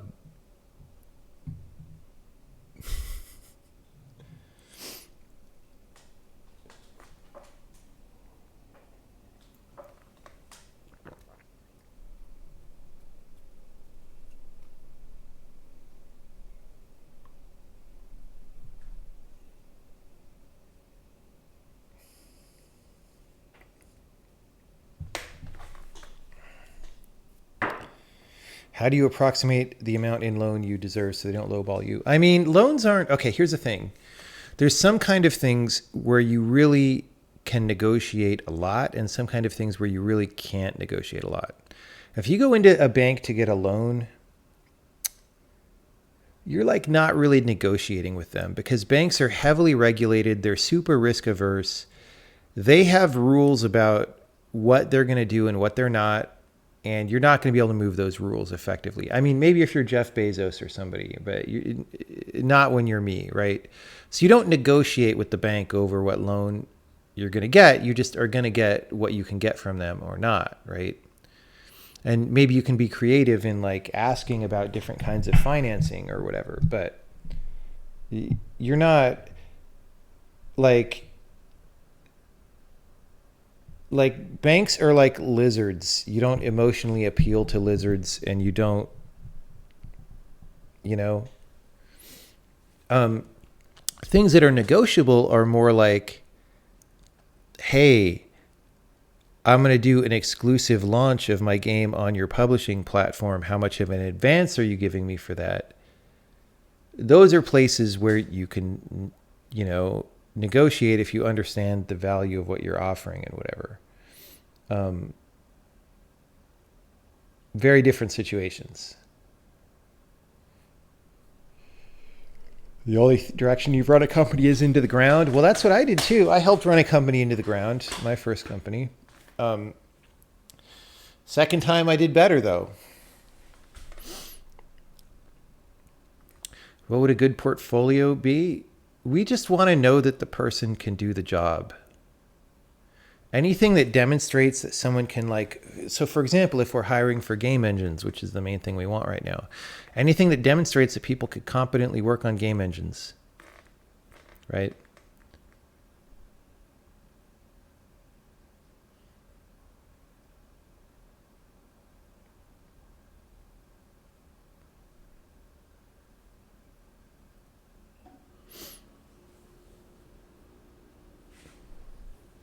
Yeah, when a game releases on Epic Games Store, if it's exclusive on Epic Games Store, they probably signed an exclusivity deal. And Epic probably has standard amounts that they offer for that, but you might be able to negotiate that amount up if they really want your game. And I'm not saying, I've never negotiated an exclusivity agreement with Epic, so I'm not saying that I know anything about that. I'm just saying in general, that is what I would try, right? I would say, oh, here's a publisher. If they value my game more than any random ass indie game off the street, then I can negotiate with them. Now, if they don't, right? If they just, like, say we're doing Sokoban game and it's finally done and it's going to come out. If they don't care about that game any more than any other random game that they could sign, then I don't really have a good negotiating position, right? So you have to understand these things and use them.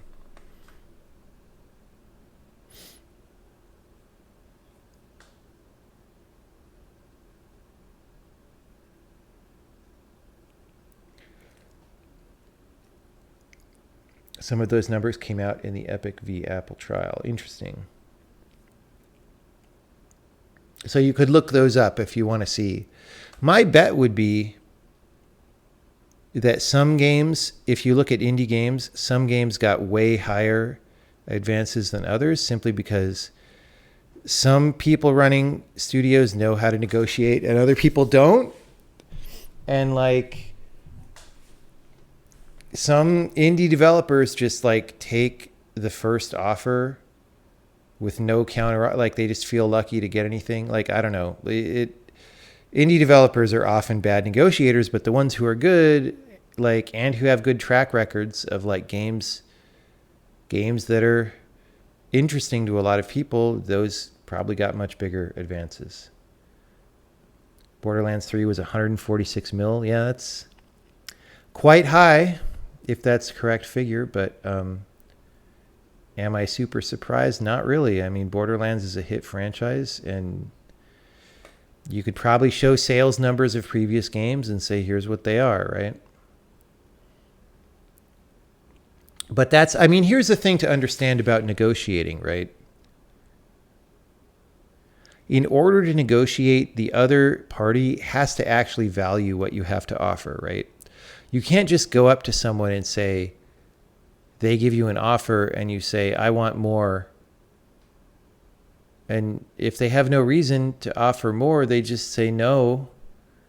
And then maybe you can't reach a deal, right? So you have to know, you have to have something. Is why, there has to be some oil in the gears for negotiation to work. Is this a reason for streaming development to gain awareness for the game? No. I mean, the number of people who show up at this stream, like Twitch says 300 right now. That's not effective video game marketing for the number of copies we need to sell to stay in business. No, I just do this because I feel like it. And because it's interesting and people get to see how I program.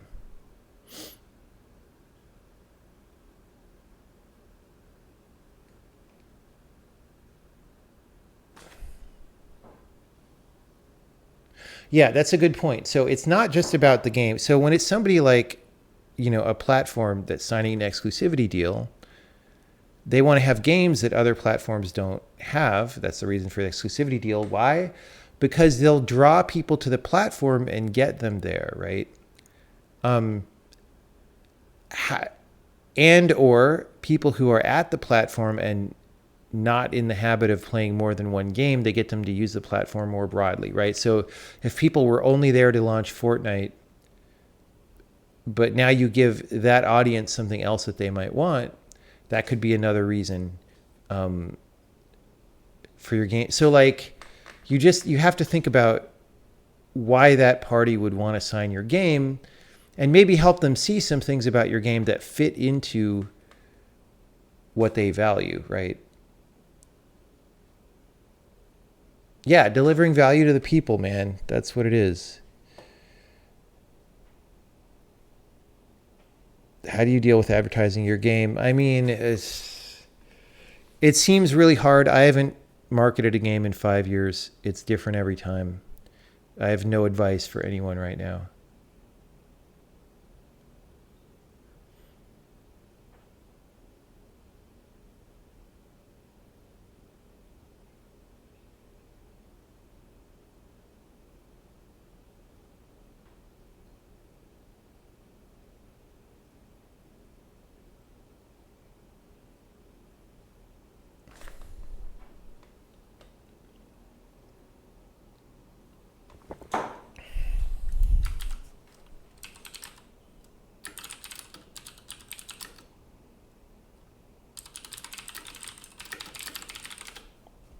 It would actually be interesting for me to look over those numbers at some point.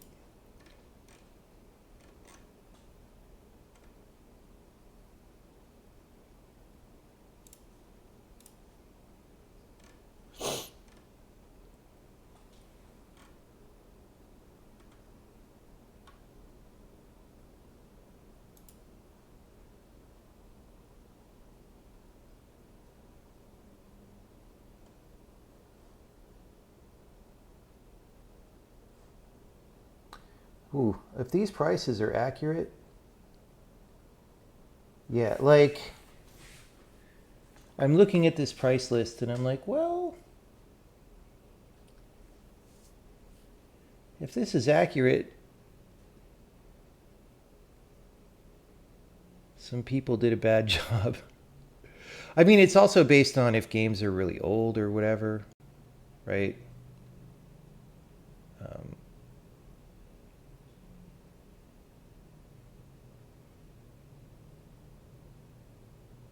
Yeah.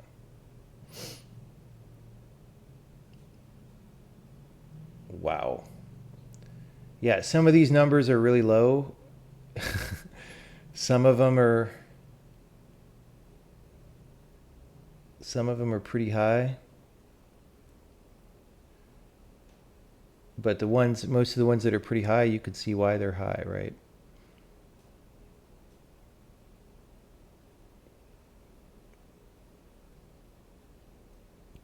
In the case of The Witness, it was interesting because it's like, hey, the game's been out for more than 3 years. It's been on sale many times and all that. So like,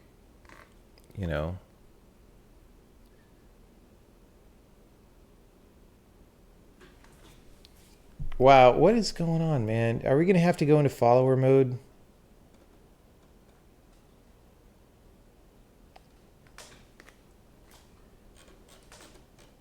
Ay, ay, ay.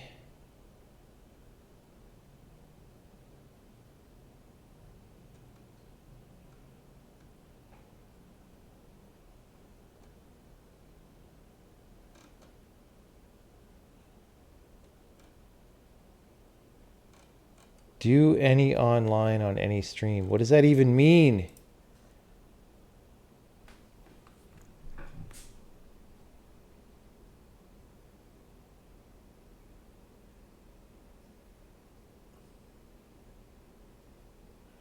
Wow, dude, some of these games I feel like should have been able to get more.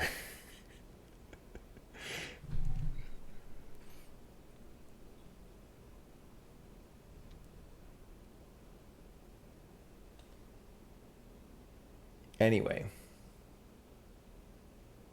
I don't know if these numbers are accurate though.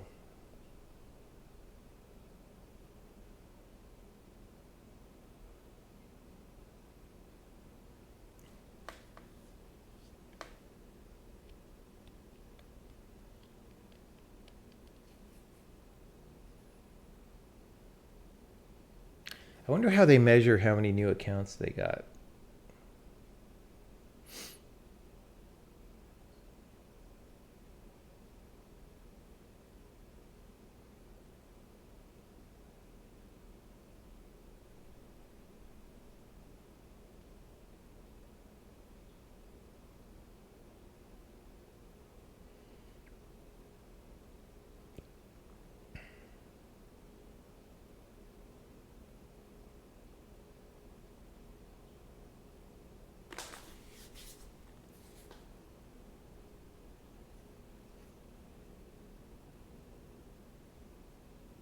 Anyway.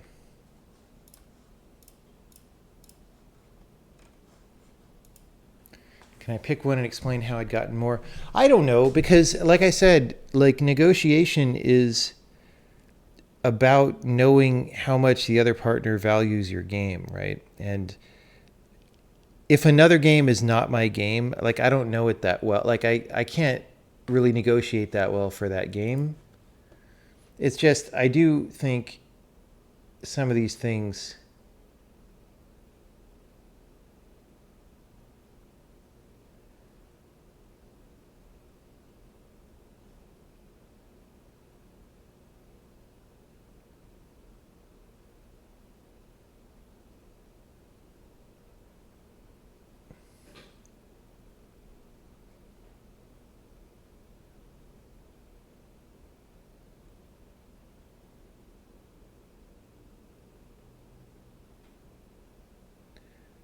I don't know. It's weird.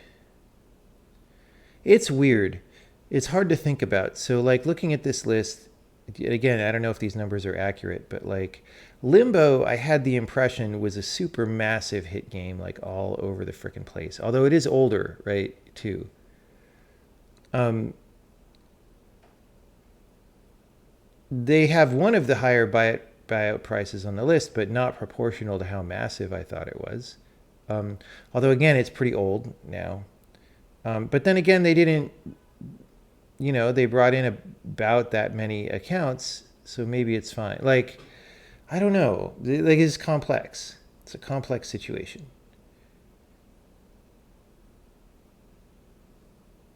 Like, Inside by the same developer is newer, and so they got a much higher price for that.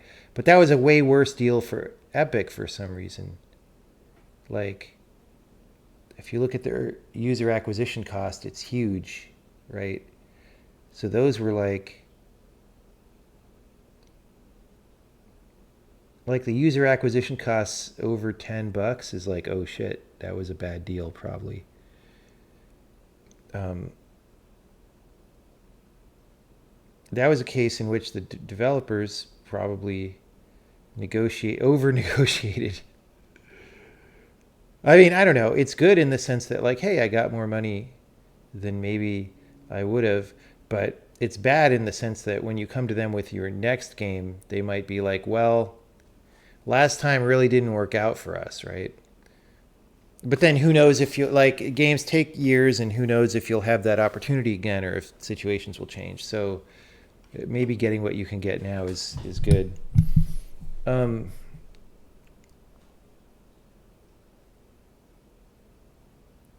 I don't know. It's complex. It is complex.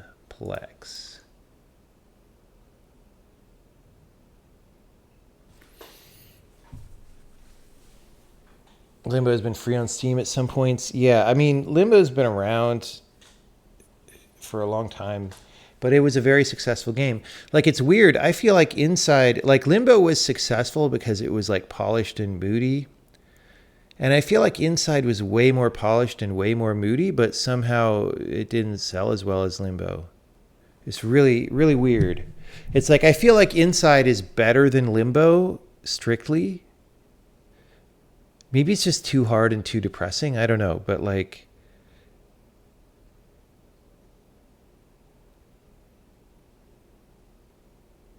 that's a thing that I don't understand.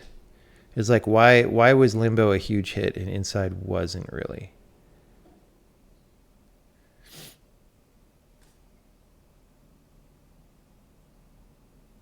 How did I arrive at the 400K mark? I cannot vouch for whether these figures are accurate or not.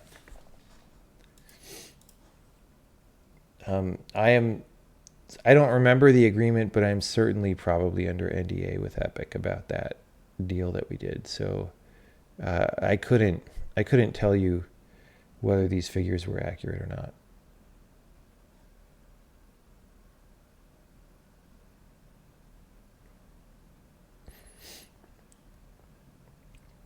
But if you imagine that these numbers are correct,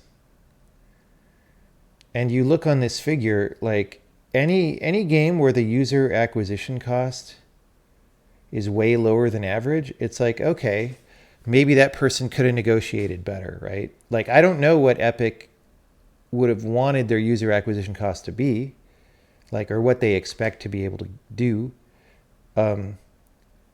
But I mean, I assume they care about that because this spreadsheet probably came from Epic. So you can imagine that some of these costs per user are in the ballpark of what Epic thinks is good, and some are bum deals probably. And where that line is exactly, I don't know. Maybe all of them. I mean, maybe they just want users and are willing to burn money to get users, and so they don't even care. But you know, like if the cost per user is too low, you probably didn't get enough money for your game, right?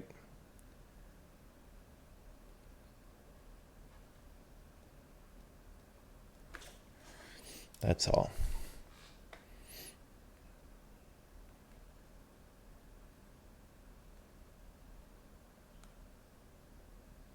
Limbo was the first experience, and Inside felt more of the same. Maybe it's just Inside is so much more intense and polished. Maybe that doesn't matter. I don't know.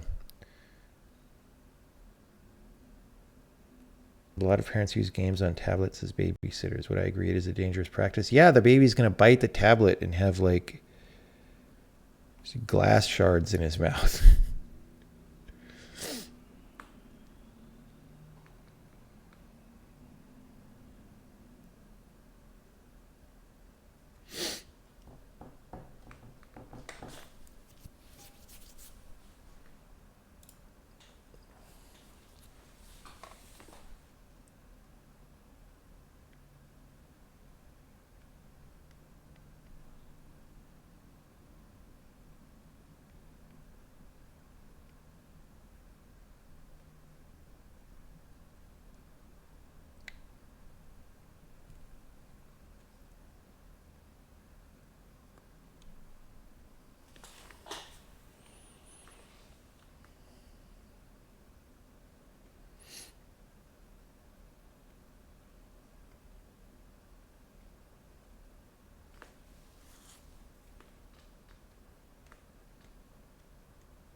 Was rendering on the GPU really as bad for mobile batteries? People say it is. I mean,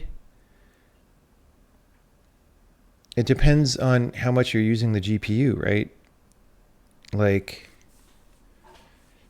You could be doing light rendering. You could be doing very heavy rendering. Different.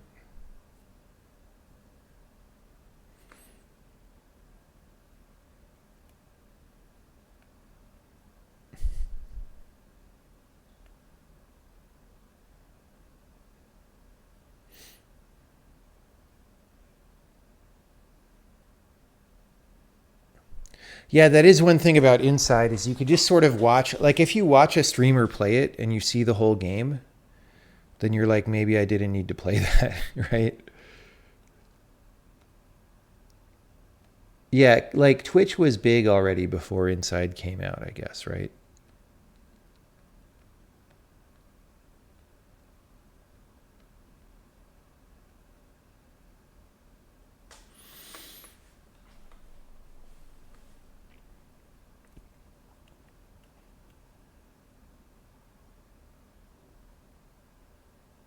Rendering in the Witness was our own engine. We made the whole thing. We made the whole thing in-house. I mean, we used a small number of external libraries, but they were all for Leaf functionality.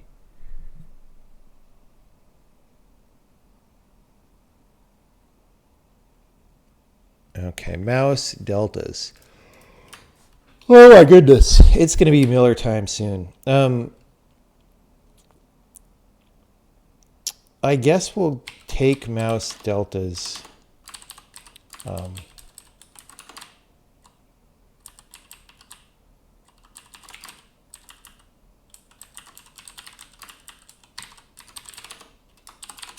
We can always change this later. Mouse X, mouse delta X, mouse delta Y.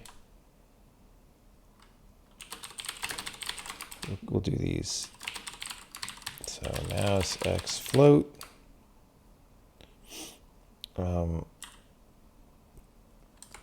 Mouse delta X float equals.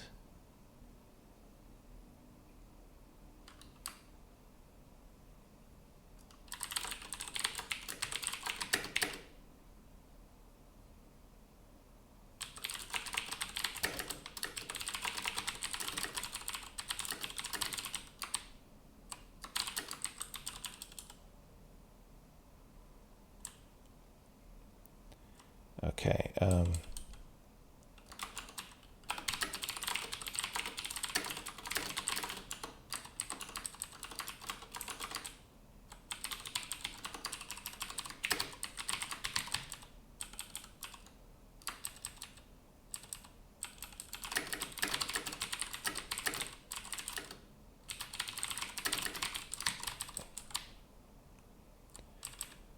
Mouse delta Y float. Mouse Y minus mouse Y float. Okay. First mouse update is true. Okay.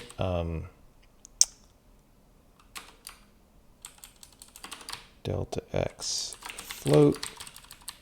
Mouse X float.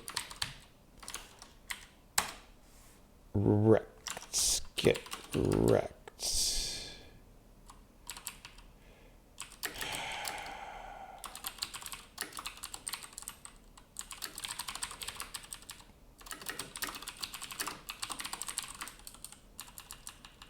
So,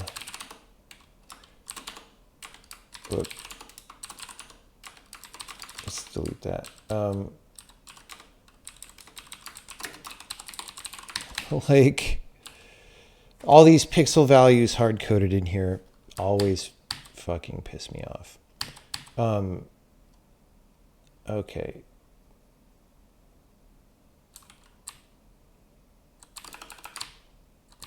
Like, why was somebody writing this code in like 2019 or whatever and putting absolute pixel values in?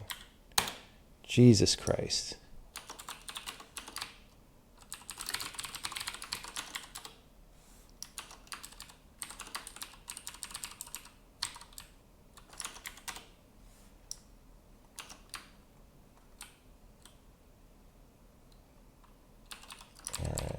just pass this. We'll do the copy manually.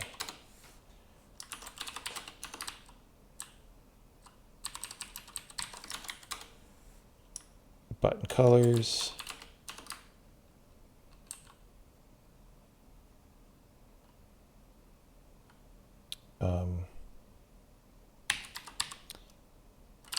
What is this color? This is the foreground color of the slider. Well,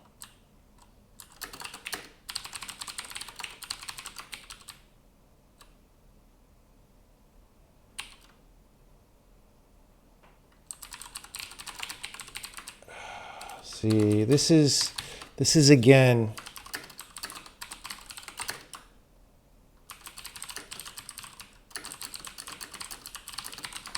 I don't know.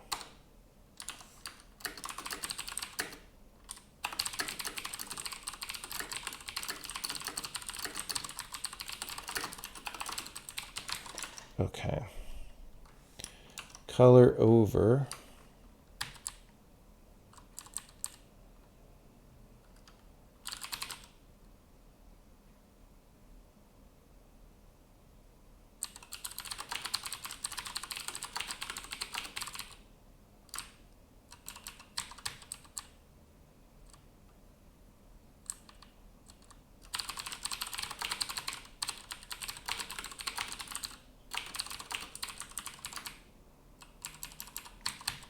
Okay.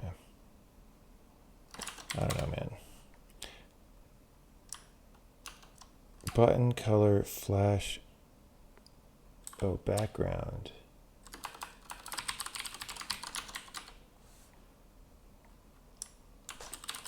I'm just grinding. I'm just grinding.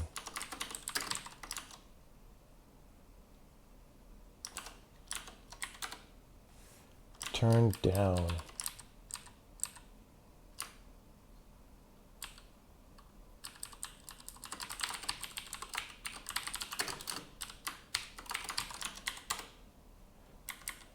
All right, well, is something actually even going to be on the screen? No. But we got it to compile. That was further than I thought maybe we might even get. Oh, we didn't set font. La la la la la. We knew that that was a problem.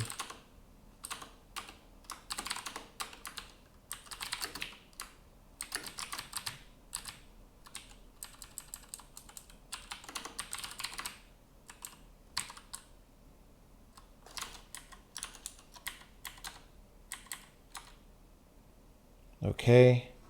I do not see a slider anywhere. I think it should be like around here somewhere. I could actually just draw.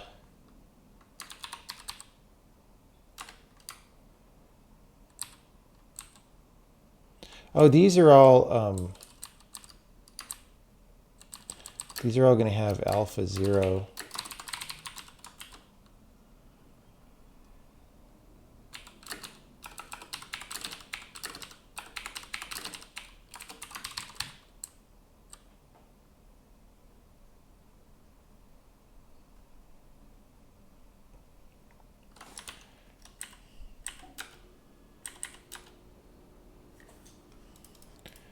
Okay, so what we could do is I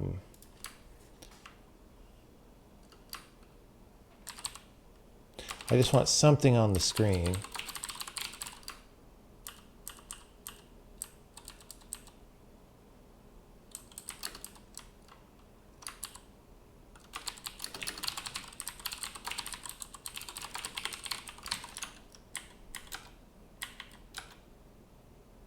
Hmm.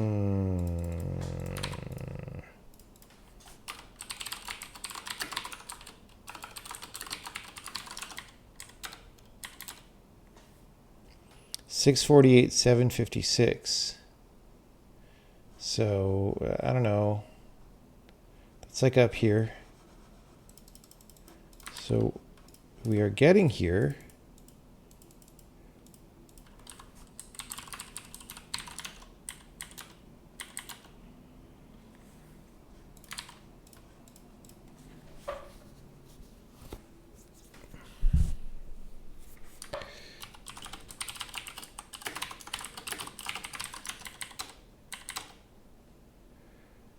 Yeah.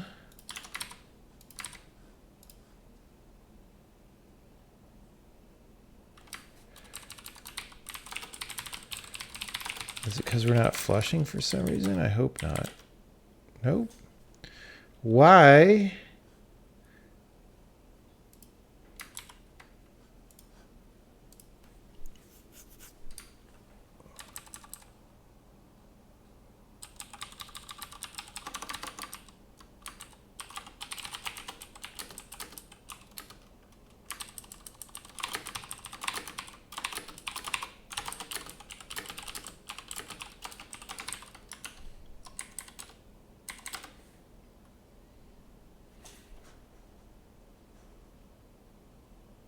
$648, $972, $648, $756, $810.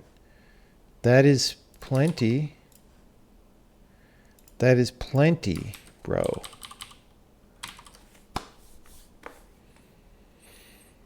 I want to see a green bar.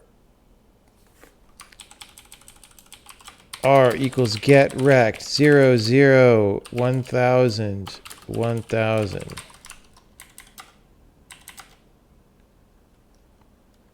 Okay. Okay. That's an obvious Janene right there. No check-in, no check-in. Why are we not seeing a quad now? Set shader for color.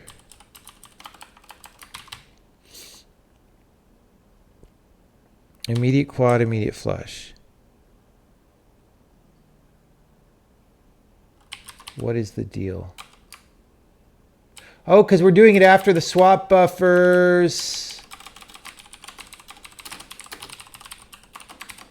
Because I just appended it at the bottom of the function. There we go. Look at that. That's so beautiful. All right. Slider. Sliders. Diner.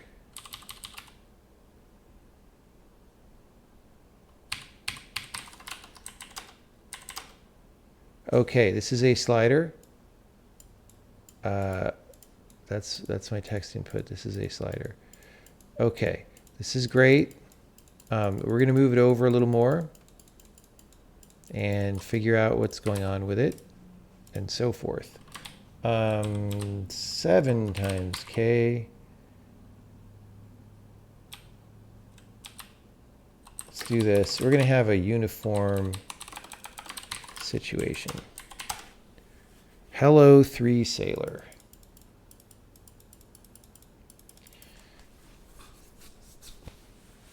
How many projects? A lot. I don't want to think about it. Please don't ask. Oh my God, I've got so much to do.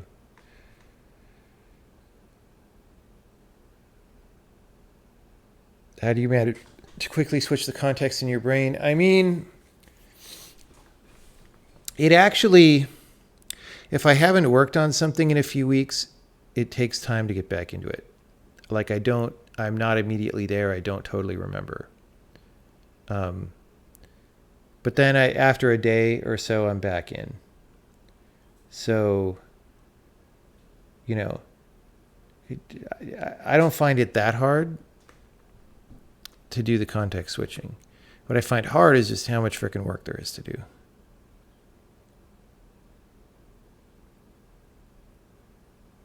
Okay. We should...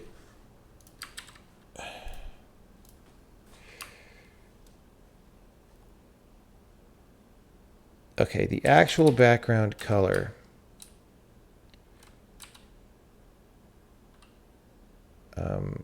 We need to set all these colors to things.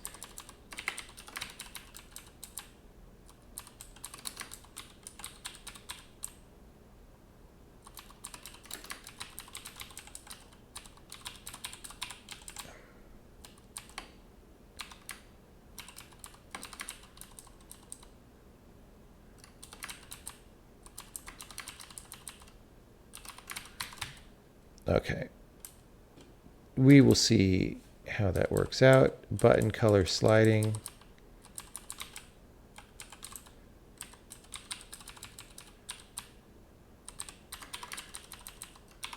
I don't know what that is. Let's just see if that gets more on the screen.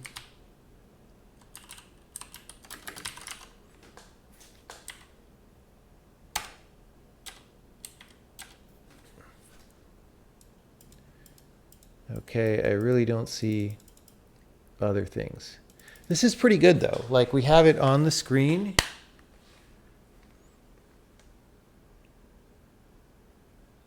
We have it on the screen.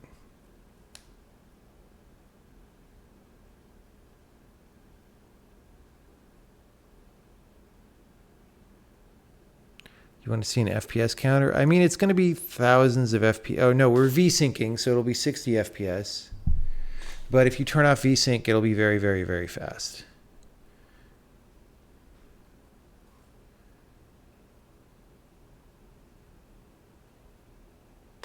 I mean, look at the colors. Look at the colors. Oh, yeah. Oh, yeah. Look how fast that is. Hyped to see how the layout stuff is done. Yeah, I don't know. I do not know.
How is this GUI different from the Sokoban map editor? It's basically just copied from there.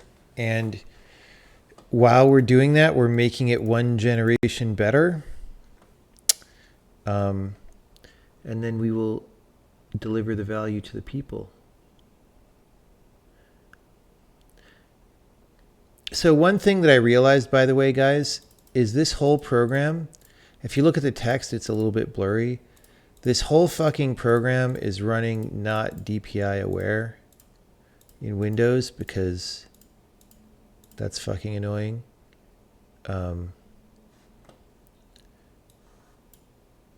We could try setting that real fast, but like, so it's like upscaled. Like you're not supposed to set it using the call, but let's try that. Set process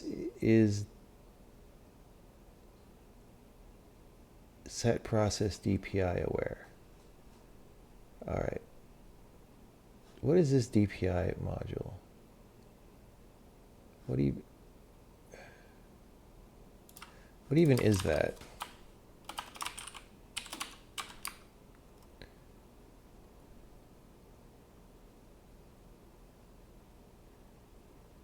What? Who? All right. I guess. Set process. We're just going to call that. There's apparently like another one. There's an extended version. You're theoretically not supposed to be able to just call this at startup, but otherwise you have to pack an XML manifest. And all right. So example.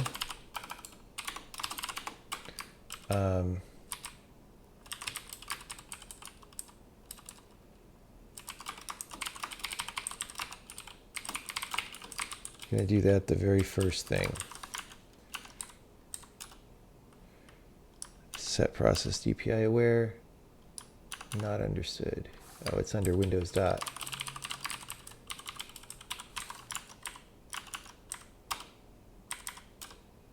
Okay, hey, our window is half the size, but the text is sharper.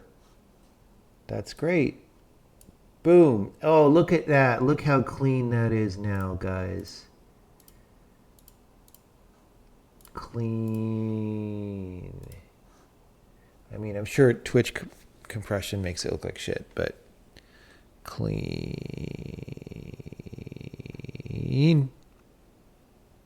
Clean.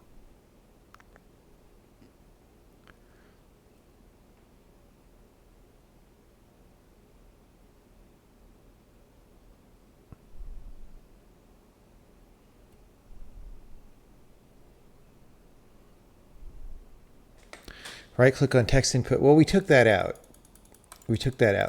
But what should be in there is actually dragging the frickin' slider. And so I don't know why. Like, it's supposed to, if I remember correctly, it's supposed to be a bar that's filled up to a certain point.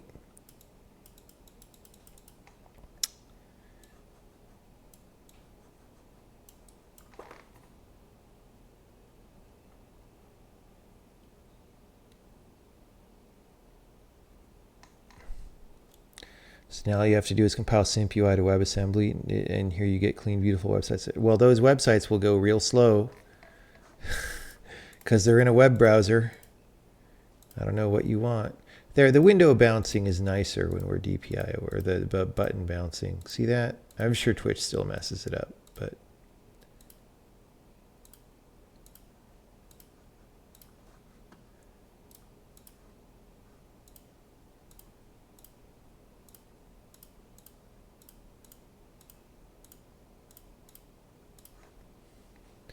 apples, bananas, moon chips.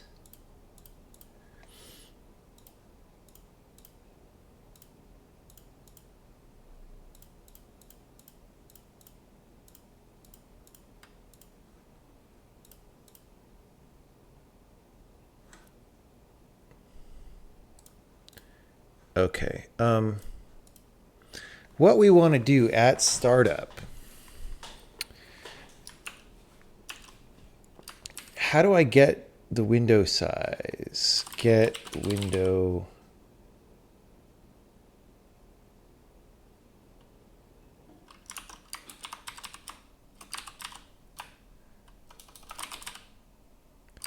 How we go create window.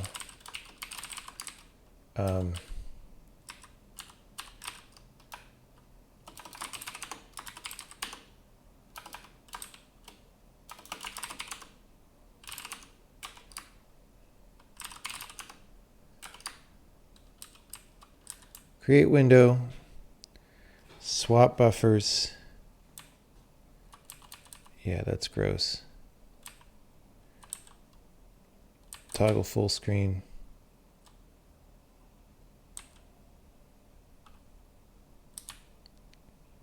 Get mouse pointer position.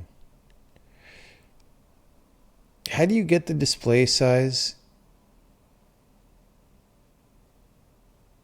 Get root window, probably, right? Get root, get desktop window.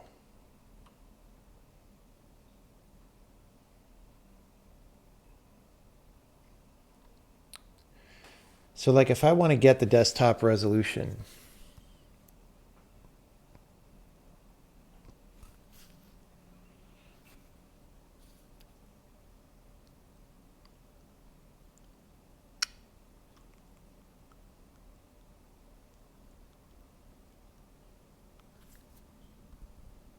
you just look at how GLFW does it and cheat. Yeah, no. Yeah, no.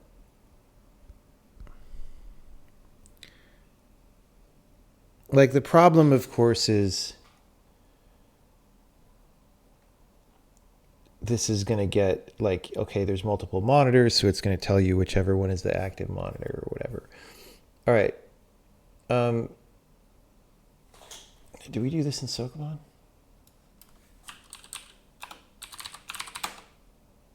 Okay, so we're going to put that on the list.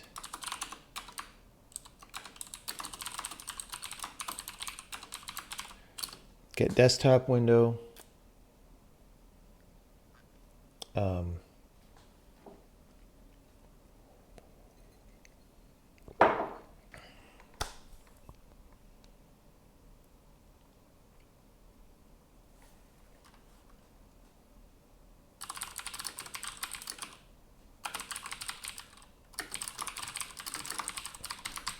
So we want to just be able to say, hey, what resolution is the desktop right now? And then I want to boot up and set these parameters, right? Because right now we're little, and I want to be big, like Kanye the Giant.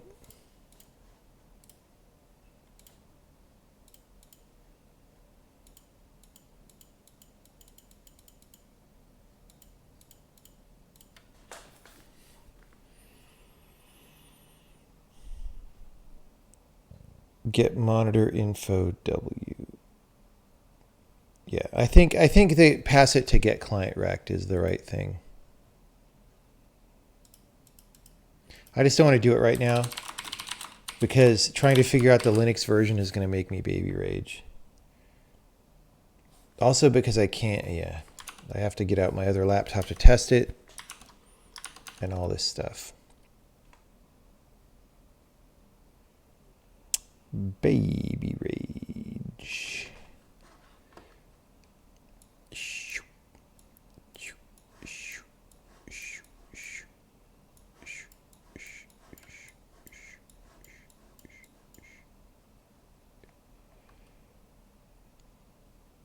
Baby rage. Okay, use this user interface, everybody.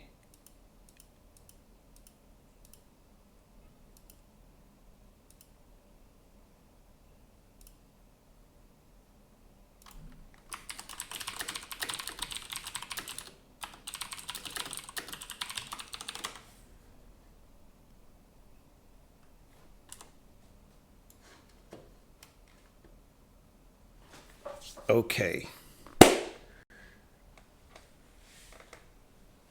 I feel good about this.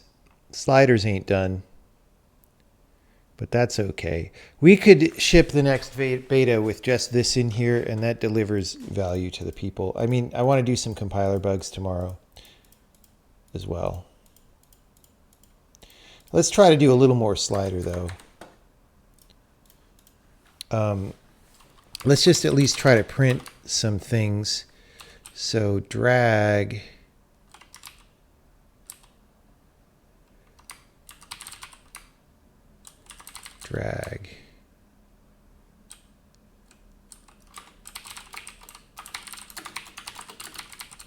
Maybe we just never go down for some reason, right?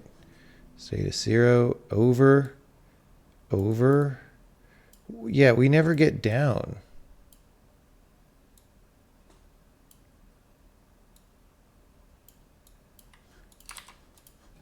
Why is that?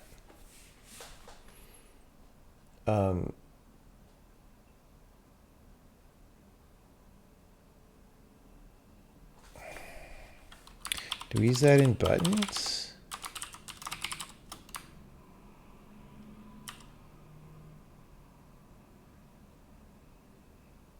No, we like manually frickin' do that.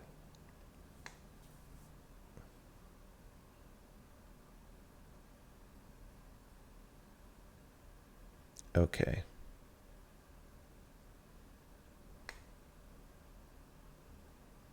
So that's something that needs to get worked out a little bit. Okay. So if we're sliding, I don't know why.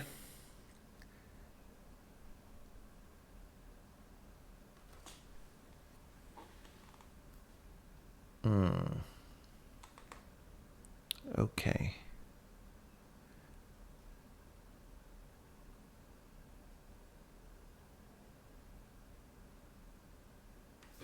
we're just going to do this again here.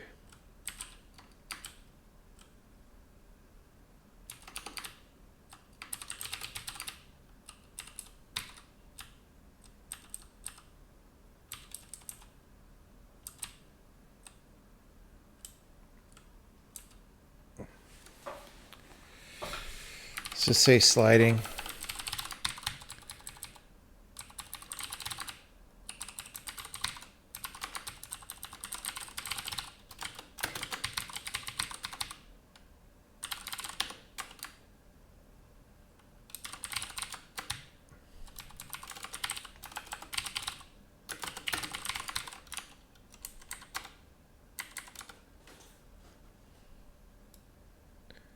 Ooh, we are integer.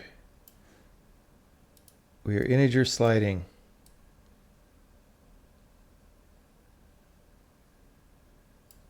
Okay. Instead of hello sailor.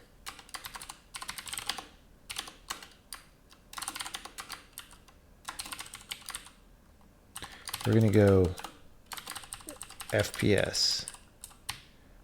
We're going to go slider value. Wait, it's float though. I don't understand how it's getting integer.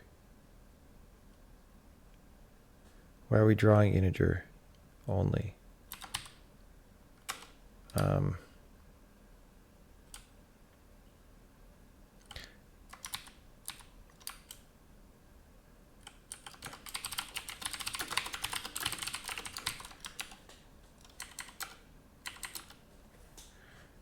Whoops. I want to dereference that.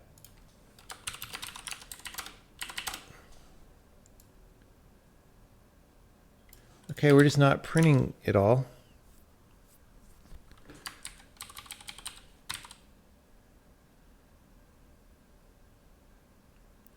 Supposed to be zero removal, no.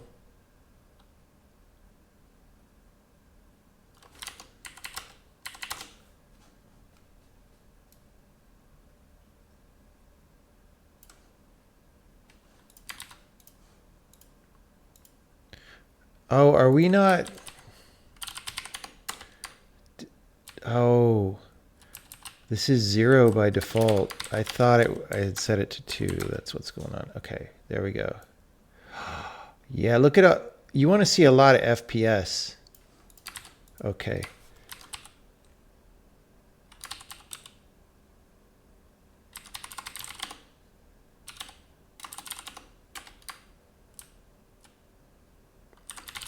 Yeah. So we're printing frames per second, except not really. Okay, wait. We're saying text. Oh yeah, that's in an if. That's great. That's those things.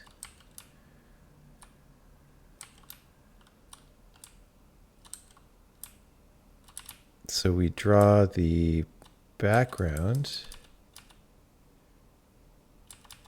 And then the Q rect must be the foreground. So here we're going to go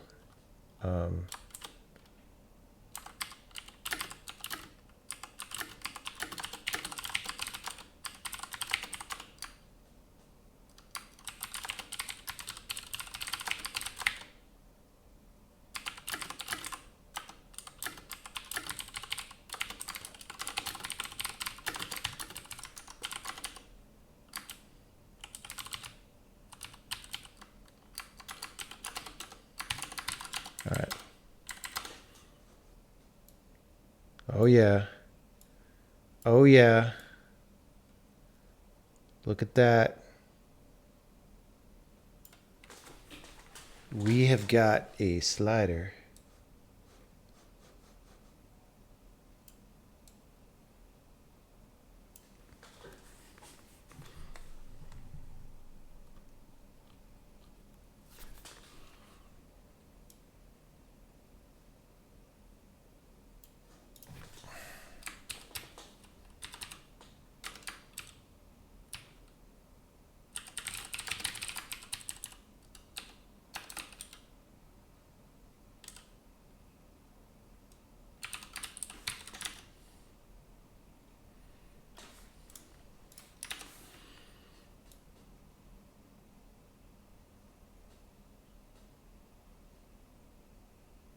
I mean, that's pretty successful. We would like a nicer looking slider, but you know,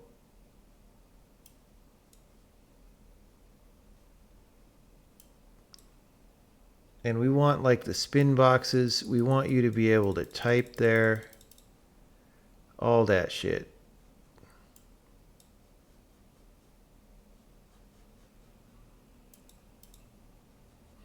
We want left, right, justify, center, left, right, center. Actually, we could probably do that right now, right?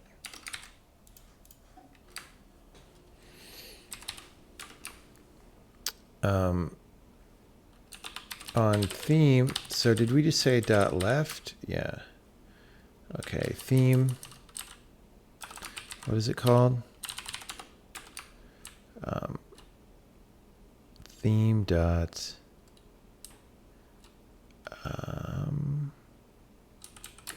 alignment and alignment pad M's.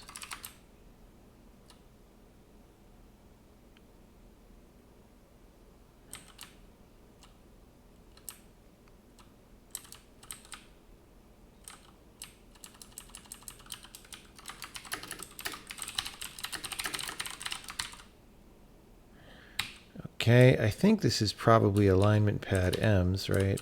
Let's see, core, draw label. Yeah.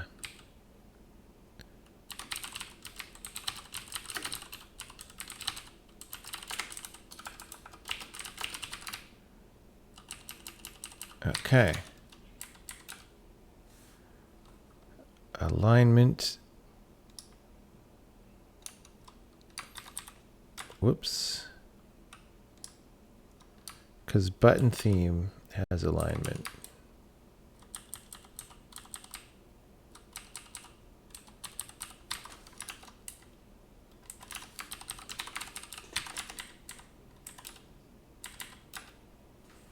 Okay.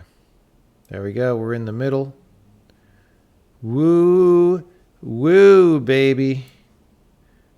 That's a slider. You could imagine it looking a lot nicer, but okay. Okay. Okay.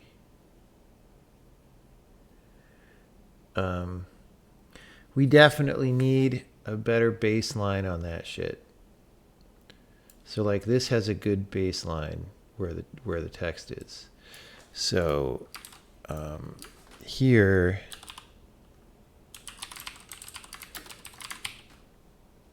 text baseline vertical position.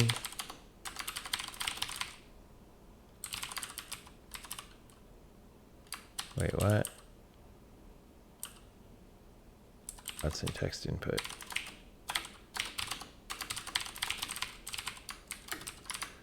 Okay.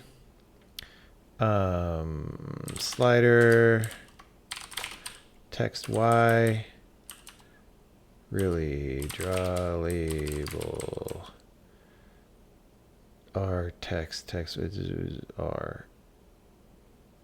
Okay.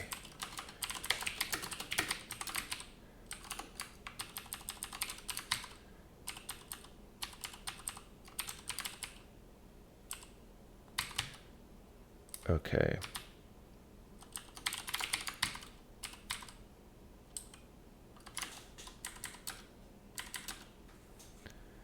Ooh, that's pizza pie. That's a pizza pie. Wait, what? What? Okay.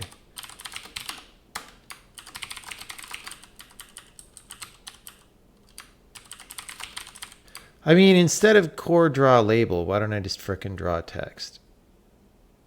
Right?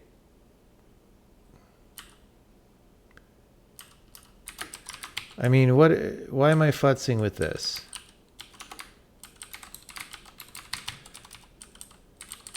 We're going to say text Y is this.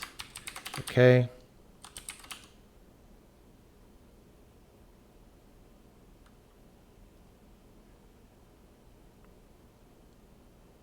Oh, because of the frickin' alignment. Ugh.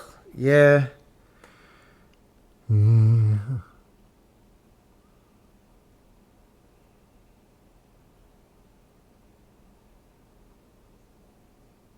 wait. Is this... Hold on.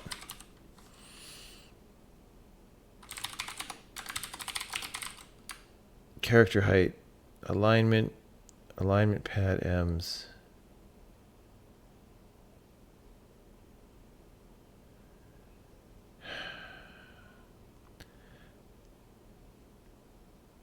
Text origin.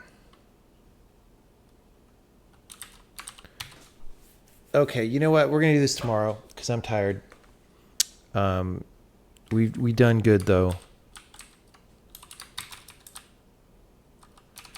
Because I think I want to get serious about label. Like this label stuff is just stuff that we pasted in, and it's like, well, actually,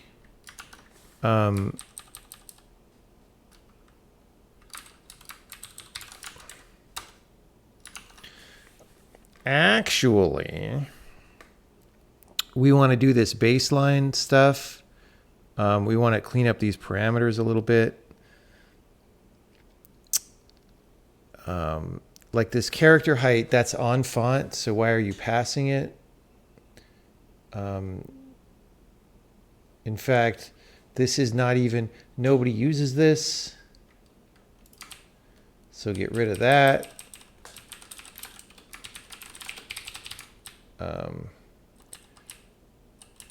Hey, look, literally nobody uses that. So core draw label doesn't need it, right? Okay, last thing I'm going to do is remove this from core draw label. Like, we just need to clean this up. Clean this stuff up. Clean this stuff up.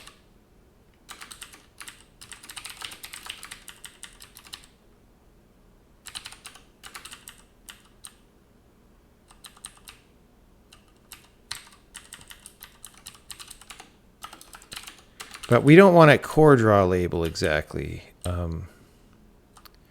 We're going to want to call it, have a higher level. I don't know. Something. Because we got to fix that baseline, although it's not that far off. Just a little bit. Just a little tiny bit.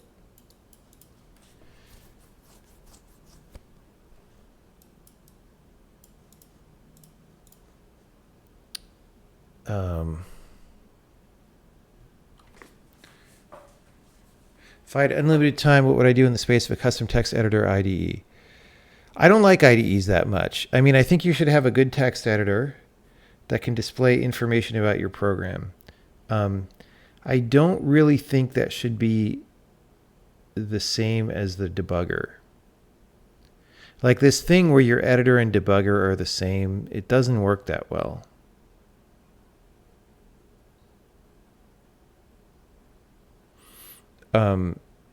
I would do a very, very serious programming language visualization system, which we probably will do at some point. It's on the roadmap. But yeah, I'm not a fan of what's currently called an IDE. I don't... As you can see, I'm not using them usually.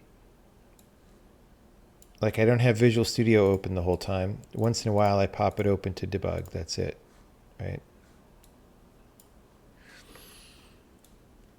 These colors kind of suck. Let's make those brighter. Slider theme.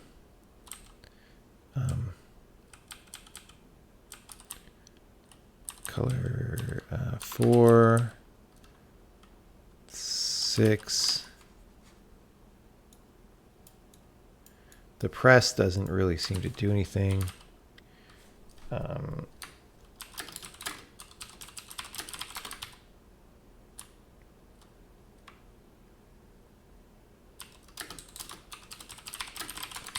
These two seem wrong. All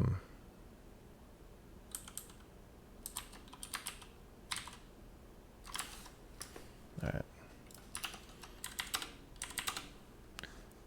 Whoa. Okay, no. Hold on.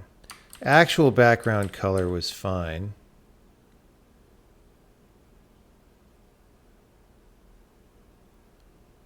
Are these like not themed?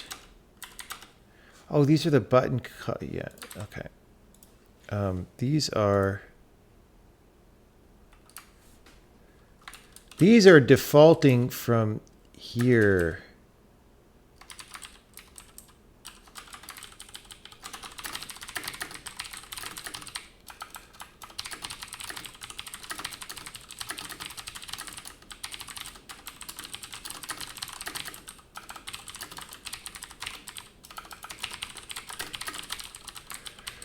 Okay.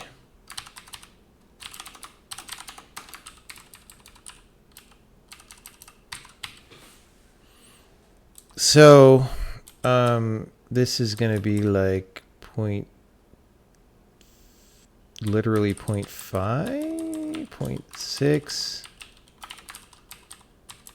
no, 0.60, because this is supposed to be telling you a value, and then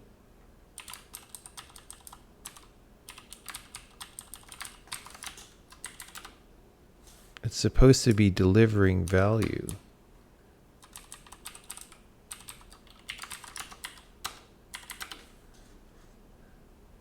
Okay, that's too bright, but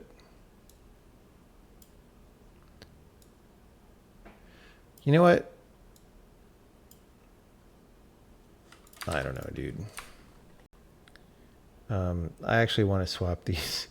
So this one is the sliding.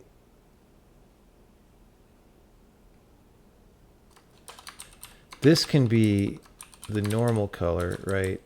And then the over color could be even a little brighter.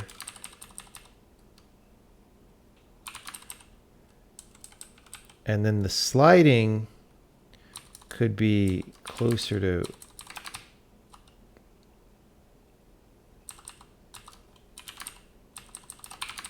like that. Okay, that's better.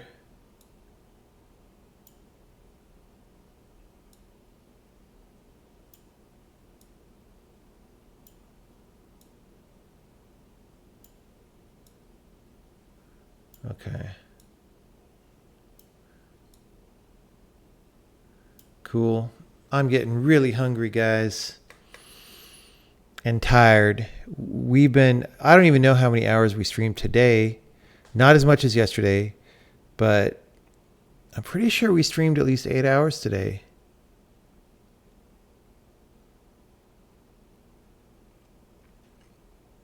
And we got 2 sliders. So that's great. And if you start dragging from within slider boundaries, would you not want the slider to be at exactly the X position of the mouse cursor? Apparently not. The thing is, so the question is, if I click way over here, does it snap to the mouse? And the answer seems to be no. Like people don't seem to like that. That said, we could make that an option or whatever, right? I don't know. Like, I don't know how sliders behave in the wild. We could do a survey of how they tend to use. Windows 10 is malware. You think I'm going to like Linux?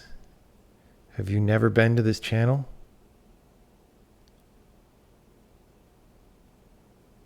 I mean, I agree that Windows is becoming more malware over time, but like, oh my God.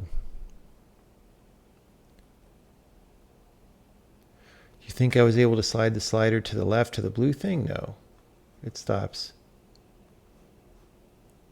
I mean, okay. So we don't have widget focus right now, right? So this thing doesn't know that my mouse is manipulating the slider. If that's what you're saying. Like, we don't have like a central registry of like some widget is active. So that's a thing that we're going to do. Like, we'll just be like, hey, if we're sliding, we have input lock and other people see input lock and don't get active, right? Right now, that's not a thing.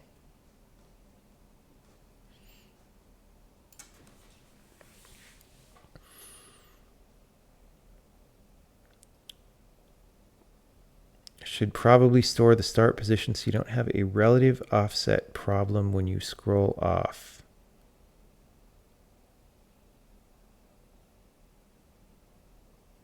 I don't know what you mean. Do you mean like if I go too far and then come back? I see. So you're saying if I come back, like if I start with the mouse pointer directly on and then go out and then come back, it should still be directly on, right?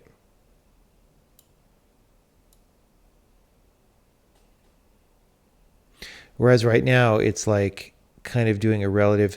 There's weird stuff in there because there's like a relative drag mode and an absolute mode, and I'm not sure if they're really that different. We'll take a look at it later when I'm not tired.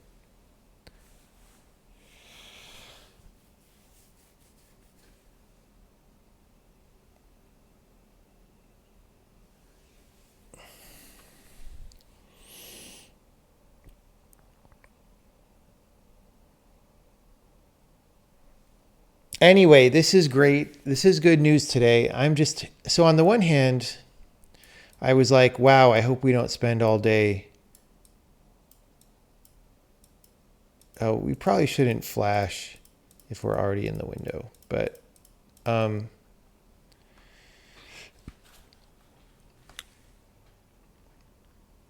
the one hand,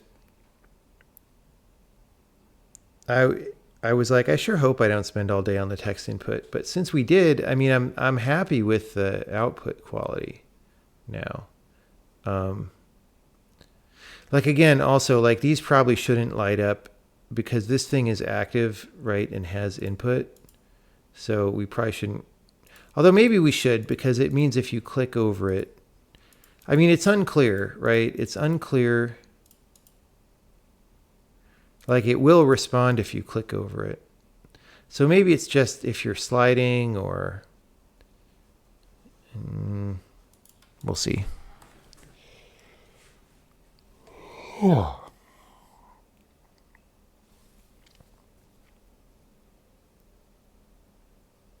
right. Thank you everybody for coming by. We're going to sign off. I'm going to get some good night's sleep and see you all later on. I may not stream tomorrow. We've been streaming heavily. We could use a bit of a break, I'm sure.